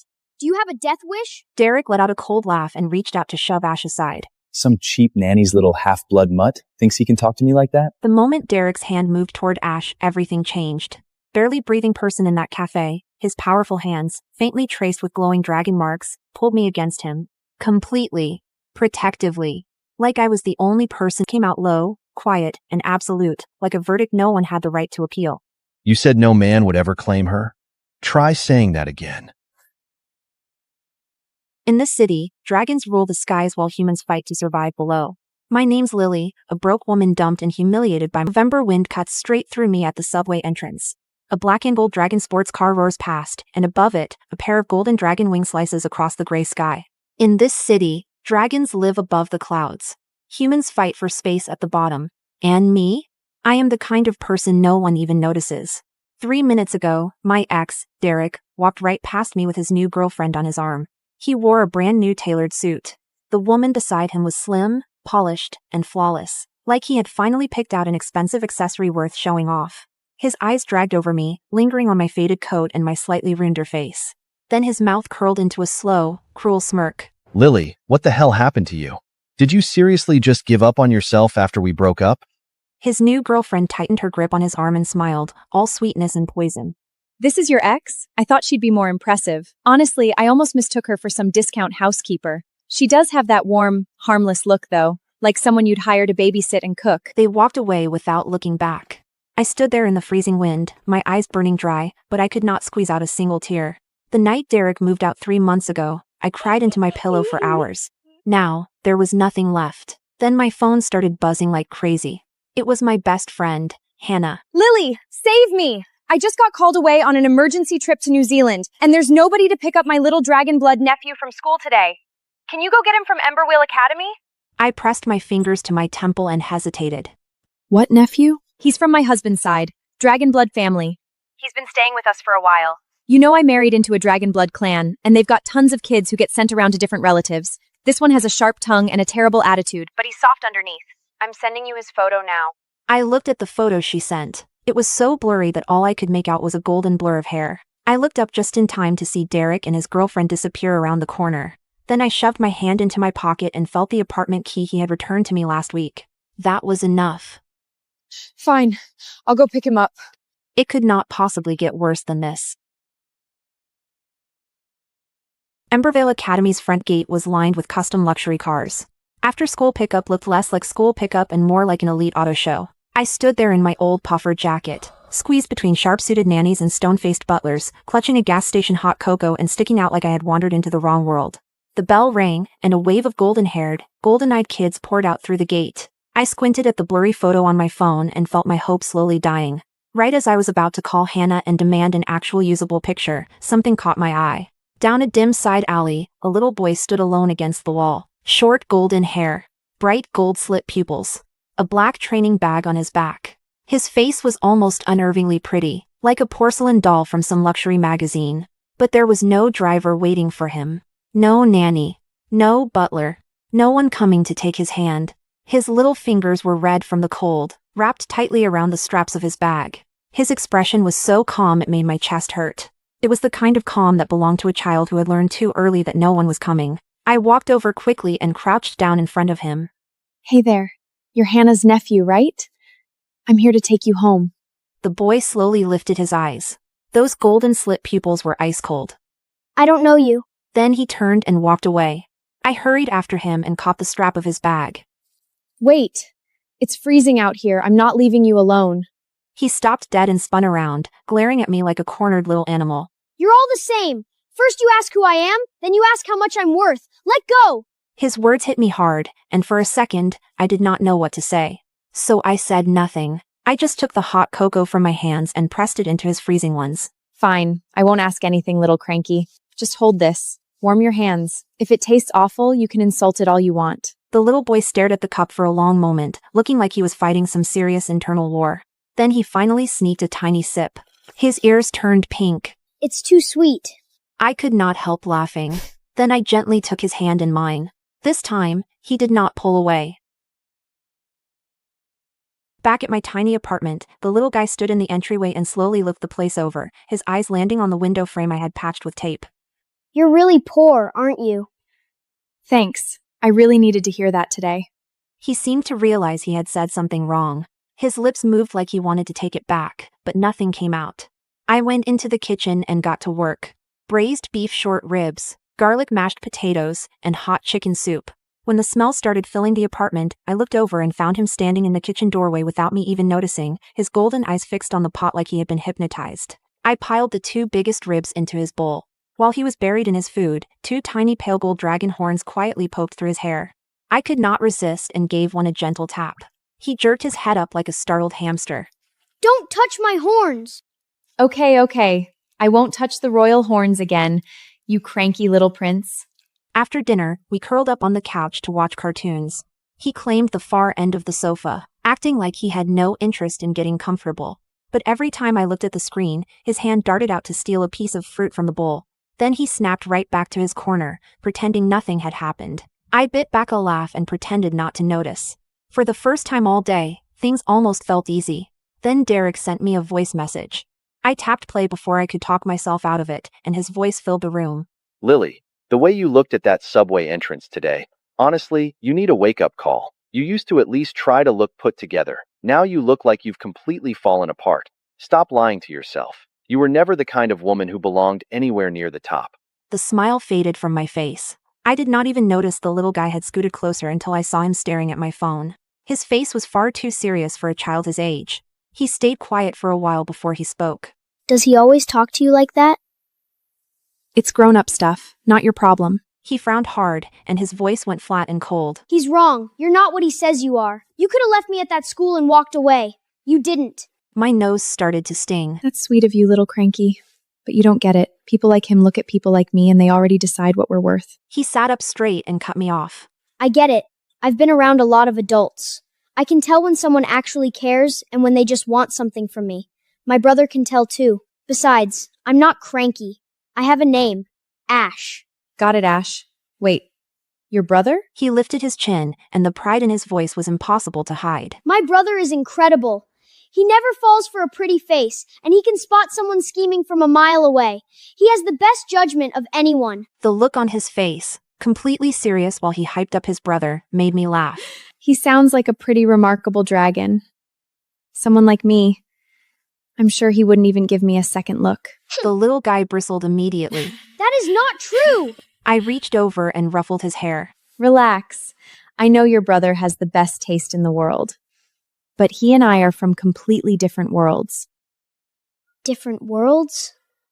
We'll see about that once he gets here. His voice was so low it was almost swallowed by the cartoon playing on TV. I did not catch a word of it. But the tip of his tail flipped once, and something stubborn flashed in those golden eyes, like he had just made a quiet decision no one else was supposed to hear. The next evening, Ash had been acting strange all day. He sat on my couch hugging a throw pillow while cartoons played on the TV, but he clearly was not watching a single second of them. Every few minutes, his eyes drifted toward the balcony. At some point, he secretly pulled out that black and gold calm watch, turned his back to me, and made a call like he was planning a tiny royal escape. Hey, where are you right now? Yeah, I'm out. And made a call, and like he was planning, I'll send you royal escape. Come pick me up, I'll send you the address. Stop asking questions and just come. He hung up fast, like he was afraid one more question would blow his cover. I poked my head out of the kitchen. Who was that? Ash tucked the watch behind his back and lifted his chin, trying very hard to look casual. My brother. He's coming to pick me up in half an hour. Something hollow settled in my chest. I had known from the start that he was not mine to keep. Still, hearing that he was going home stung more than I expected. That's good. I'll feel better once your brother gets here. Ash looked at me from the corner of his eye. He opened his mouth like he wanted to say something, then only let out a quiet, grumpy little huff. The truth was, he did not want to go back to that cold dragon estate at all. My couch was not fancy. The rug was old. The kitchen was barely big enough for one person to turn around in. But here, there was hot him to see how wrong that was. Half an hour passed fast. Ash jumped off the couch and rushed to the balcony, yanking the curtain aside. His eyes lit up at once. He's here. I looked out before I could stop myself. At the far edge of the evening skyline, a blazing streak of gold tore through the clouds at an impossible speed, shooting straight toward my rundown apartment building. It came closer and closer, like a burning star falling out of the sky, carrying a pressure that made it hard to breathe. Then it crashed into the empty lot below with a thunderous boom. The light faded. A tall man stood in the cold evening air after the rain. His long black coat billowed in the wind, and his gold hair burned like fire in the fading light. He looked up once, and I took half a step back before I even realized it. This was not the presence of some ordinary rich man. This was someone born above everyone else. Someone the world had learned to bow to. I froze at the window, my heart pounding hard in my chest. That's your brother? Ash lifted his chin, pride written all over his face. Yeah. I panicked completely. I looked down at my baggy old sweater, then at the messy living room around me. You go down by yourself. Just tell him I'm not here. This place is a mess, and I'm not even wearing makeup. Your brother is obviously not a regular person. I don't want him seeing me like this. Ash immediately scowled and grabbed my sleeve. No way! Ash, come on. He came for you, not for me. Ash's voice went quiet and serious. Why do you always act like you're not allowed to be seen? I froze. He looked up at me, his gold eyes bright and stubborn. You came for me. You fed me. You never tried to use me. You have nothing to be ashamed of, so stop trying to hide. I could not find a single word to say. Then the doorbell rang. Ash let go of my sleeve and ran for the door. But right before he opened it, he looked back at me one more time, with a small, satisfied gleam in his eyes. He had said he was only calling his brother to pick him up. But in that moment, I had a strong feeling this little dragon had been scheming from the start.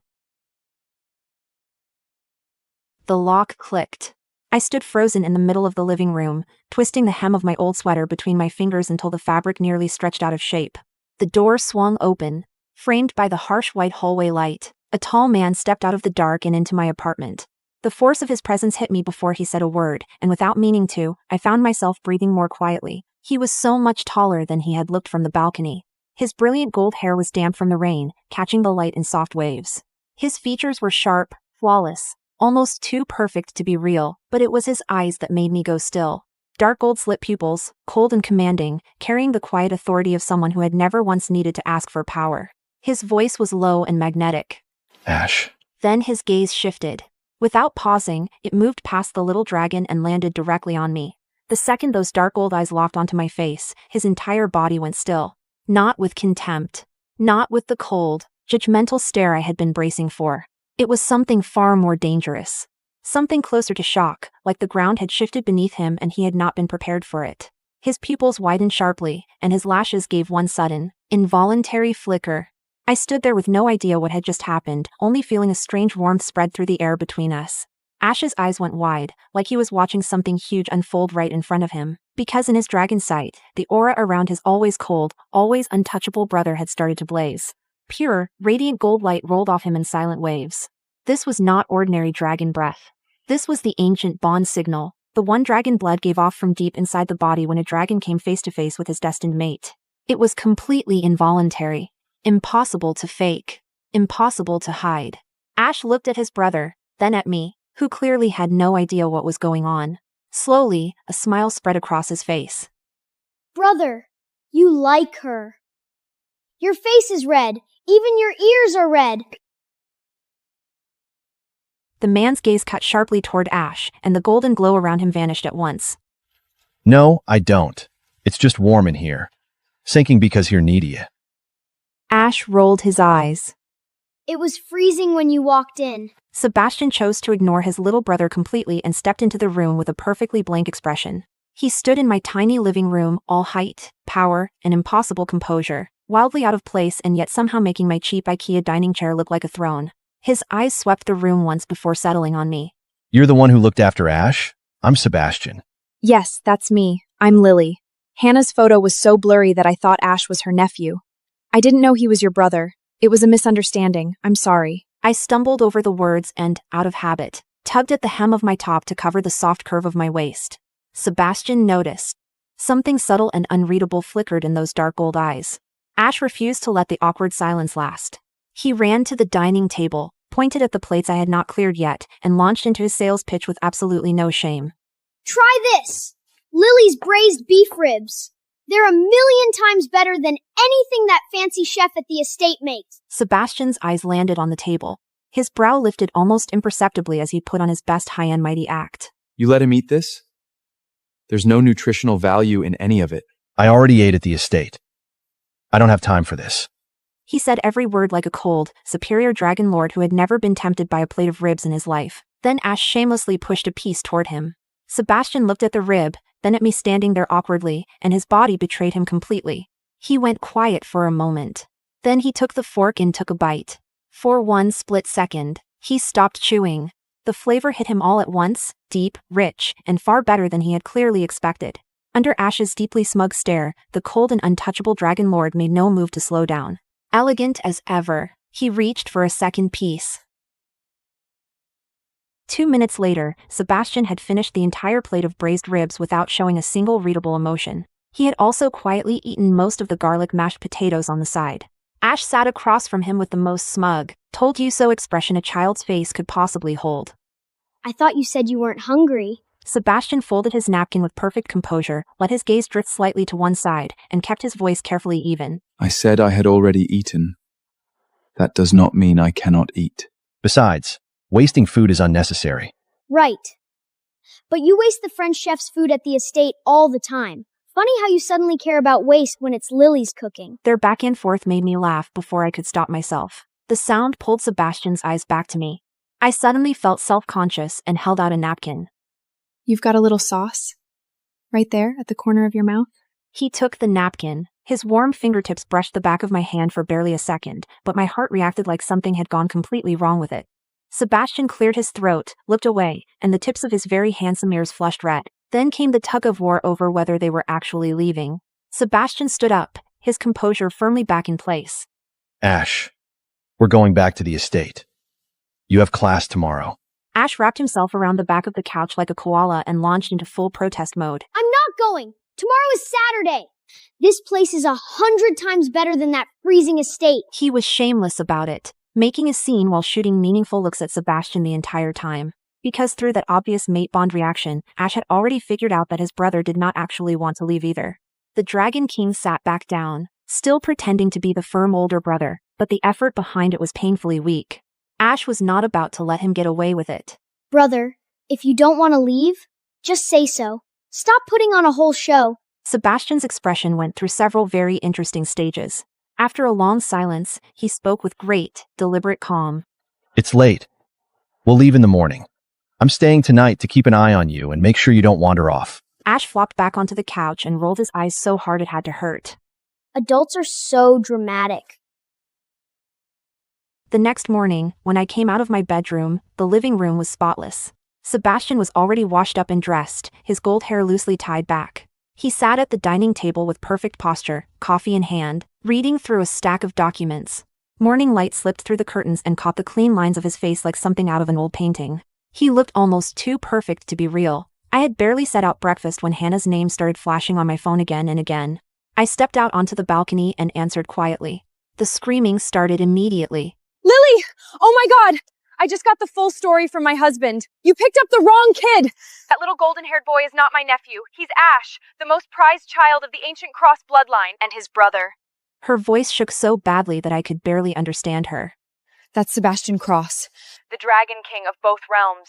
Cold, ruthless, untouchable. He can crush a person like an ant and not lose a second of sleep. Please be careful. Don't say anything strange. And don't let him think you're trying to get close to the dragon bloodline for your own benefit. The call ended. My mind went completely blank.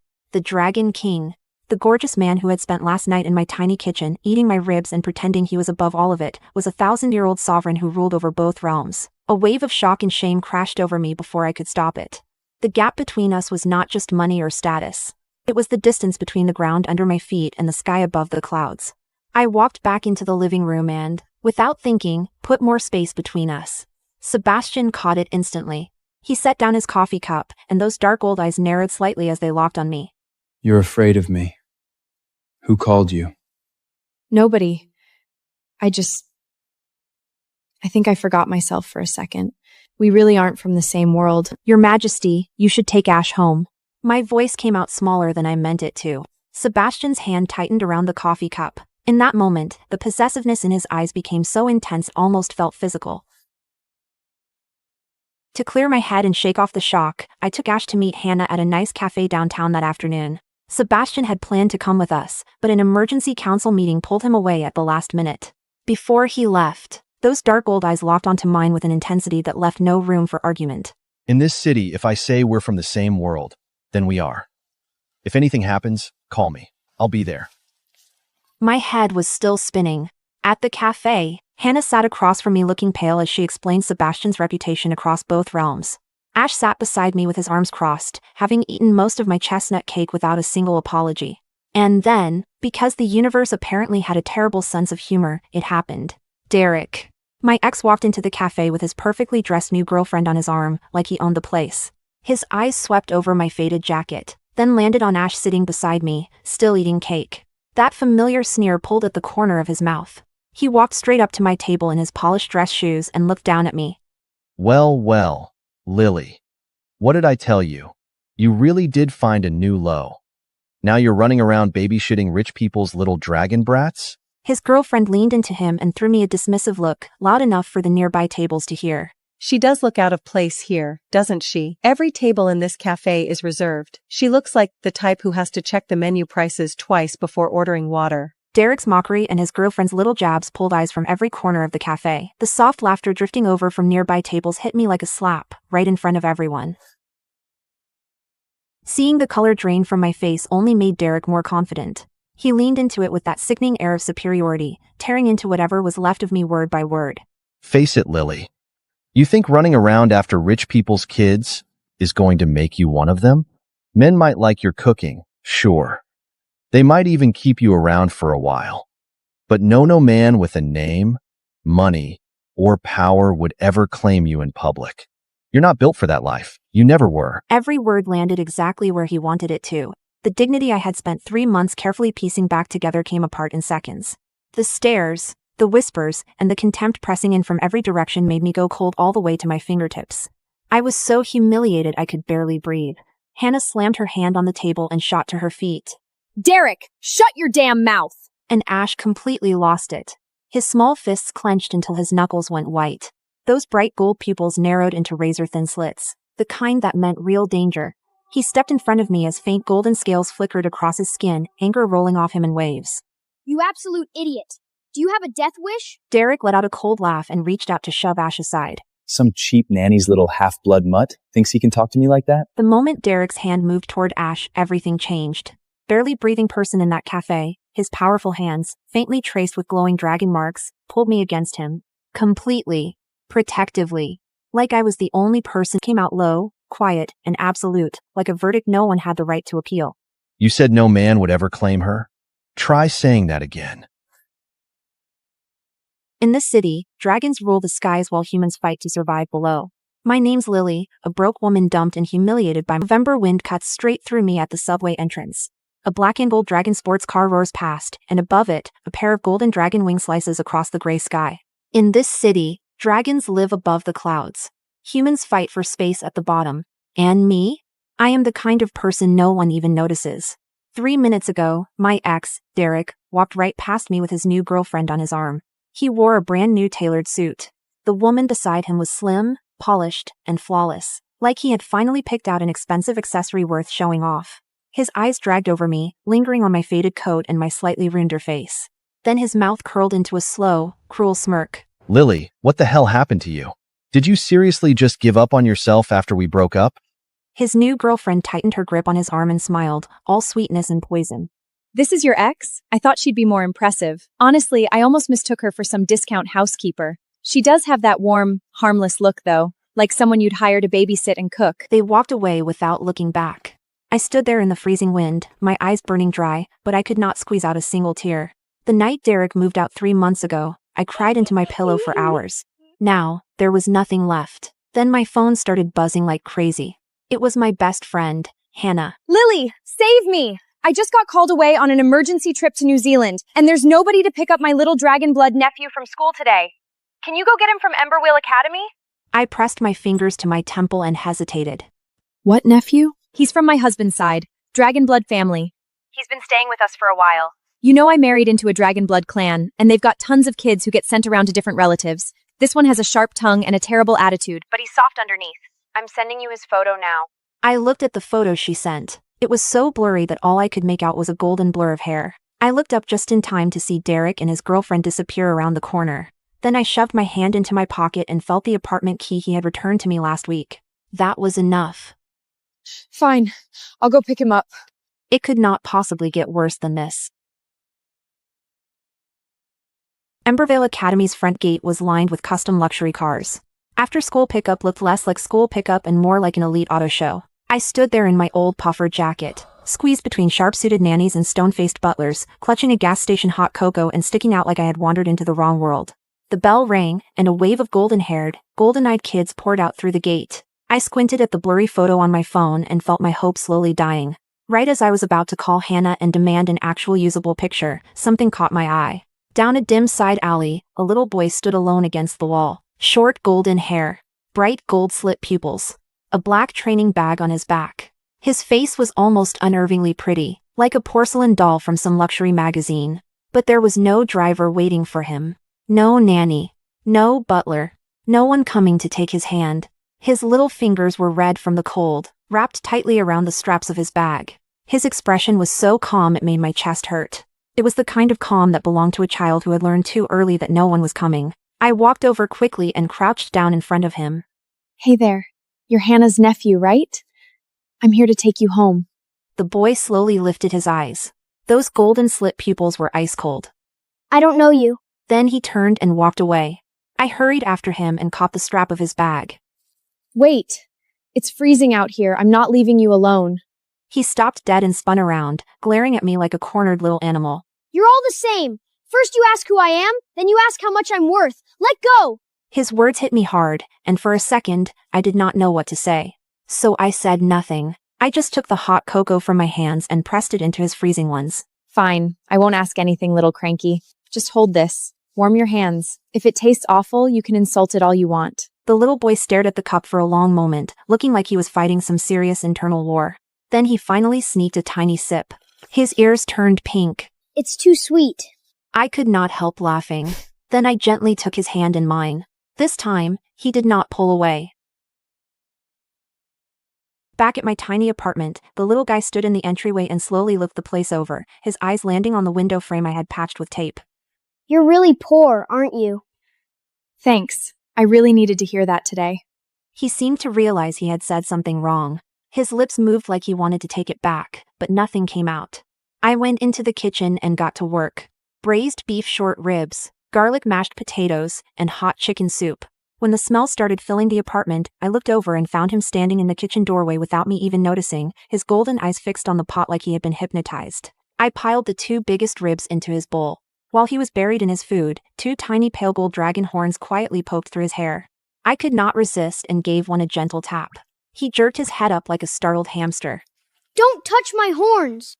Okay. I won't touch the royal horns again, you cranky little prince. After dinner, we curled up on the couch to watch cartoons.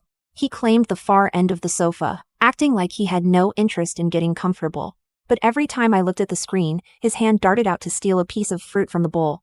Then he snapped right back to his corner, pretending nothing had happened. I bit back a laugh and pretended not to notice. For the first time all day, things almost felt easy. Then Derek sent me a voice message. I tapped play before I could talk myself out of it, and his voice filled the room. Lily, the way you looked at that subway entrance today, honestly, you need a wake-up call. You used to at least try to look put together. Now you look like you've completely fallen apart. Stop lying to yourself. You were never the kind of woman who belonged anywhere near the top. The smile faded from my face. I did not even notice the little guy had scooted closer until I saw him staring at my phone. His face was far too serious for a child his age. He stayed quiet for a while before he spoke. Does he always talk to you like that? It's grown-up stuff, not your problem. He frowned hard, and his voice went flat and cold. He's wrong. You're not what he says you are. You could have left me at that school and walked away. You didn't. My nose started to sting. That's sweet of you, little cranky. But you don't get it. People like him look at people like me and they already decide what we're worth. He sat up straight and cut me off. I get it. I've been around a lot of adults. I can tell when someone actually cares and when they just want something from me. My brother can tell too. Besides, I'm not cranky. I have a name. Ash. Got it, Ash. Wait, your brother? He lifted his chin, and the pride in his voice was impossible to hide. My brother is incredible. He never falls for a pretty face, and he can spot someone scheming from a mile away. He has the best judgment of anyone. The look on his face, completely serious while he hyped up his brother, made me laugh. He sounds like a pretty remarkable dragon. Someone like me. I'm sure he wouldn't even give me a second look. The little guy bristled immediately. That is not true! I reached over and ruffled his hair. Relax. I know your brother has the best taste in the world. But he and I are from completely different worlds. Different worlds? We'll see about that once he gets here. His voice was so low it was almost swallowed by the cartoon playing on TV. I did not catch a word of it. But the tip of his tail flicked once, and something stubborn flashed in those golden eyes, like he had just made a quiet decision no one else was supposed to hear. The next evening, Ash had been acting strange all day. He sat on my couch hugging a throw pillow while cartoons played on the TV, but he clearly was not watching a single second of them. Every few minutes, his eyes drifted toward the balcony. At some point, he secretly pulled out that black and gold Calm watch, turned his back to me, and made a call like he was planning a tiny royal escape. Hey, where are you right now? Yeah, I'm out. And made a call, and like he was planning, I'll send you royal escape. Come pick me up, I'll send you the address. Stop asking questions and just come. He hung up fast, like he was afraid one more question would blow his cover. I poked my head out of the kitchen. Who was that? Ash tucked the watch behind his back and lifted his chin, trying very hard to look casual. My brother. He's coming to pick me up in half an hour. Something hollow settled in my chest. I had known from the start that he was not mine to keep. Still, hearing that he was going home stung more than I expected. That's good. I'll feel better once your brother gets here. Ash looked at me from the corner of his eye. He opened his mouth like he wanted to say something, then only let out a quiet, grumpy little huff. The truth was, he did not want to go back to that cold dragon estate at all. My couch was not fancy. The rug was old. The kitchen was barely big enough for one person to turn around in. But here, there was hot him to see how wrong that was. Half an hour passed fast. Ash jumped off the couch and rushed to the balcony, yanking the curtain aside. His eyes lit up at once. He's here. I looked out before I could stop myself. At the far edge of the evening skyline, a blazing streak of gold tore through the clouds at an impossible speed, shooting straight toward my rundown apartment building. It came closer and closer, like a burning star falling out of the sky, carrying a pressure that made it hard to breathe. Then it crashed into the empty lot below with a thunderous boom. The light faded. A tall man stood in the cold evening air after the rain. His long black coat billowed in the wind, and his gold hair burned like fire in the fading light. He looked up once, and I took half a step back before I even realized it. This was not the presence of some ordinary rich man. This was someone born above everyone else. Someone the world had learned to bow to. I froze at the window, my heart pounding hard in my chest. That's your brother? Ash lifted his chin, pride written all over his face. Yeah. I panicked completely. I looked down at my baggy old sweater, then at the messy living room around me. You go down by yourself. Just tell him I'm not here. This place is a mess, and I'm not even wearing makeup. Your brother is obviously not a regular person. I don't want him seeing me like this. Ash immediately scowled and grabbed my sleeve. No way! Ash, come on. He came for you, not for me. Ash's voice went quiet and serious. Why do you always act like you're not allowed to be seen? I froze. He looked up at me, his gold eyes bright and stubborn. You came for me. You fed me. You never tried to use me. You have nothing to be ashamed of, so stop trying to hide. I could not find a single word to say. Then the doorbell rang. Ash let go of my sleeve and ran for the door. But right before he opened it, he looked back at me one more time, with a small, satisfied gleam in his eyes. He had said he was only calling his brother to pick him up. But in that moment, I had a strong feeling this little dragon had been scheming from the start. The lock clicked. I stood frozen in the middle of the living room, twisting the hem of my old sweater between my fingers until the fabric nearly stretched out of shape. The door swung open. Framed by the harsh white hallway light, a tall man stepped out of the dark and into my apartment. The force of his presence hit me before he said a word, and without meaning to, I found myself breathing more quietly. He was so much taller than he had looked from the balcony. His brilliant gold hair was damp from the rain, catching the light in soft waves. His features were sharp, flawless, almost too perfect to be real, but it was his eyes that made me go still. Dark gold-slit pupils, cold and commanding, carrying the quiet authority of someone who had never once needed to ask for power. His voice was low and magnetic. Ash. Then his gaze shifted. Without pausing, it moved past the little dragon and landed directly on me. The second those dark gold eyes locked onto my face, his entire body went still. Not with contempt. Not with the cold, judgmental stare I had been bracing for. It was something far more dangerous. Something closer to shock, like the ground had shifted beneath him and he had not been prepared for it. His pupils widened sharply, and his lashes gave one sudden, Involuntary flicker. I stood there with no idea what had just happened, only feeling a strange warmth spread through the air between us. Ash's eyes went wide, like he was watching something huge unfold right in front of him, because in his dragon sight, the aura around his always cold, always untouchable brother had started to blaze. Pure, radiant gold light rolled off him in silent waves. This was not ordinary dragon breath. This was the ancient bond signal, the one dragon blood gave off from deep inside the body when a dragon came face to face with his destined mate. It was completely involuntary. Impossible to fake. Impossible to hide. Ash looked at his brother, then at me, who clearly had no idea what was going on. Slowly, a smile spread across his face. Brother, you like her. Your face is red. Even your ears are red. The man's gaze cut sharply toward Ash, and the golden glow around him vanished at once. No, I don't. It's just warm in here. Sinking because you're needy. Ash rolled his eyes. It was freezing when you walked in. Sebastian chose to ignore his little brother completely and stepped into the room with a perfectly blank expression. He stood in my tiny living room, all height, power, and impossible composure, wildly out of place and yet somehow making my cheap IKEA dining chair look like a throne. His eyes swept the room once before settling on me. You're the one who looked after Ash? I'm Sebastian. Yes, that's me. I'm Lily. Hannah's photo was so blurry that I thought Ash was her nephew. I didn't know he was your brother. It was a misunderstanding. I'm sorry. I stumbled over the words and, out of habit, tugged at the hem of my top to cover the soft curve of my waist. Sebastian noticed. Something subtle and unreadable flickered in those dark gold eyes. Ash refused to let the awkward silence last. He ran to the dining table, pointed at the plates I had not cleared yet, and launched into his sales pitch with absolutely no shame. Try this! Lily's braised beef ribs. They're a million times better than anything that fancy chef at the estate makes. Sebastian's eyes landed on the table. His brow lifted almost imperceptibly as he put on his best high-end mighty act. You let him eat this? There's no nutritional value in any of it. I already ate at the estate. I don't have time for this. He said every word like a cold, superior dragon lord who had never been tempted by a plate of ribs in his life. Then Ash shamelessly pushed a piece toward him. Sebastian looked at the rib, then at me standing there awkwardly, and his body betrayed him completely. He went quiet for a moment. Then he took the fork and took a bite. For one split second, he stopped chewing. The flavor hit him all at once, deep, rich, and far better than he had clearly expected. Under Ash's deeply smug stare, the cold and untouchable dragon lord made no move to slow down. Elegant as ever, he reached for a second piece. 2 minutes later, Sebastian had finished the entire plate of braised ribs without showing a single readable emotion. He had also quietly eaten most of the garlic mashed potatoes on the side. Ash sat across from him with the most smug, told-you-so expression a child's face could possibly hold.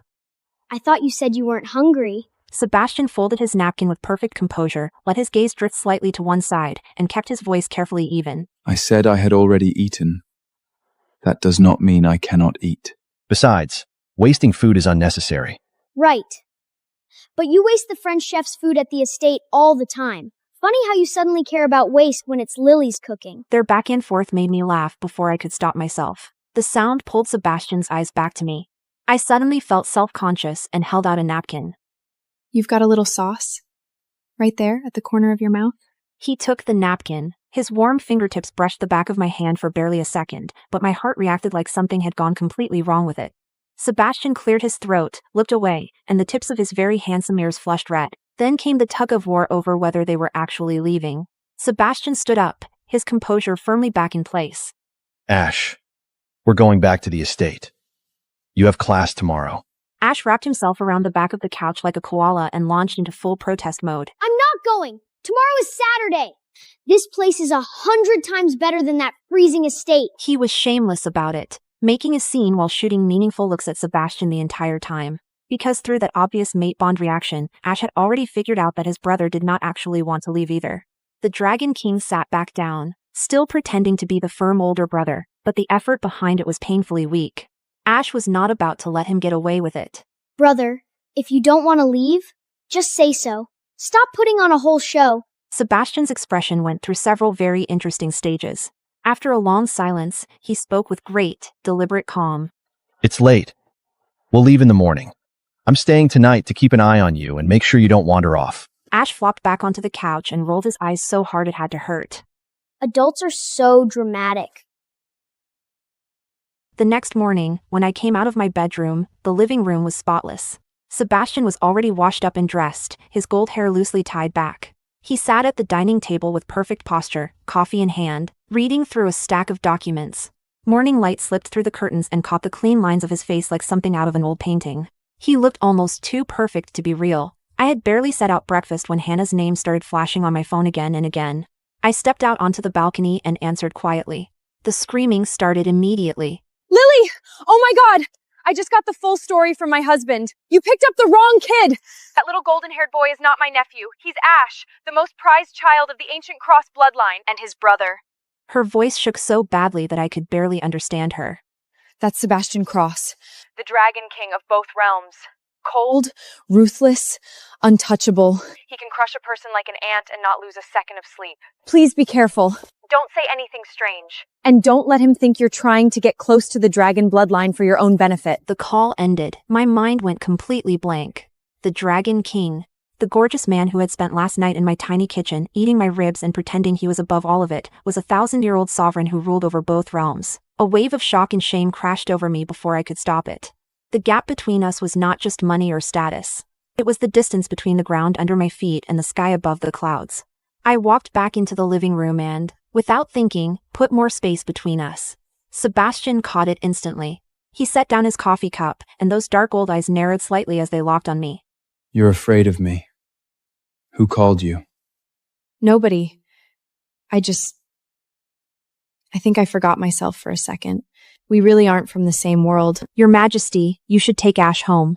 My voice came out smaller than I meant it to. Sebastian's hand tightened around the coffee cup. In that moment, the possessiveness in his eyes became so intense it almost felt physical. To clear my head and shake off the shock, I took Ash to meet Hannah at a nice cafe downtown that afternoon. Sebastian had planned to come with us, but an emergency council meeting pulled him away at the last minute. Before he left, those dark old eyes locked onto mine with an intensity that left no room for argument. In this city, if I say we're from the same world, then we are. If anything happens, call me. I'll be there. My head was still spinning. At the cafe, Hannah sat across from me looking pale as she explained Sebastian's reputation across both realms. Ash sat beside me with his arms crossed, having eaten most of my chestnut cake without a single apology. And then, because the universe apparently had a terrible sense of humor, it happened. Derek. My ex walked into the cafe with his perfectly dressed new girlfriend on his arm, like he owned the place. His eyes swept over my faded jacket, then landed on Ash sitting beside me, still eating cake. That familiar sneer pulled at the corner of his mouth. He walked straight up to my table in his polished dress shoes and looked down at me. Well, Lily. What did I tell you? You really did find a new low. Now you're running around babysitting rich people's little dragon brats? His girlfriend leaned into him and threw me a dismissive look, loud enough for the nearby tables to hear. She does look out of place here, doesn't she? Every table in this cafe is reserved. She looks like the type who has to check the menu prices twice before ordering water. Derek's mockery and his girlfriend's little jabs pulled eyes from every corner of the cafe. The soft laughter drifting over from nearby tables hit me like a slap, right in front of everyone. Seeing the color drain from my face only made Derek more confident. He leaned into it with that sickening air of superiority, tearing into whatever was left of me word by word. Face it, Lily. You think running around after rich people's kids is going to make you one of them? Men might like your cooking, sure. They might even keep you around for a while. But no man with a name, money, or power would ever claim you in public. You're not built for that life. You never were. Every word landed exactly where he wanted it to. The dignity I had spent 3 months carefully piecing back together came apart in seconds. The stares, the whispers, and the contempt pressing in from every direction made me go cold all the way to my fingertips. I was so humiliated I could barely breathe. Hannah slammed her hand on the table and shot to her feet. Derek, shut your damn mouth! And Ash completely lost it. His small fists clenched until his knuckles went white. Those bright gold pupils narrowed into razor-thin slits, the kind that meant real danger. He stepped in front of me as faint golden scales flickered across his skin, anger rolling off him in waves. You absolute idiot. Do you have a death wish? Derek let out a cold laugh and reached out to shove Ash aside. Some cheap nanny's little half-blood mutt thinks he can talk to me like that? The moment Derek's hand moved toward Ash, everything changed. Barely breathing person in that cafe, his powerful hands, faintly traced with glowing dragon marks, pulled me against him. Completely. Protectively. Like I was the only person. Came out low, quiet, and absolute, like a verdict no one had the right to appeal. You said no man would ever claim her? Try saying that again.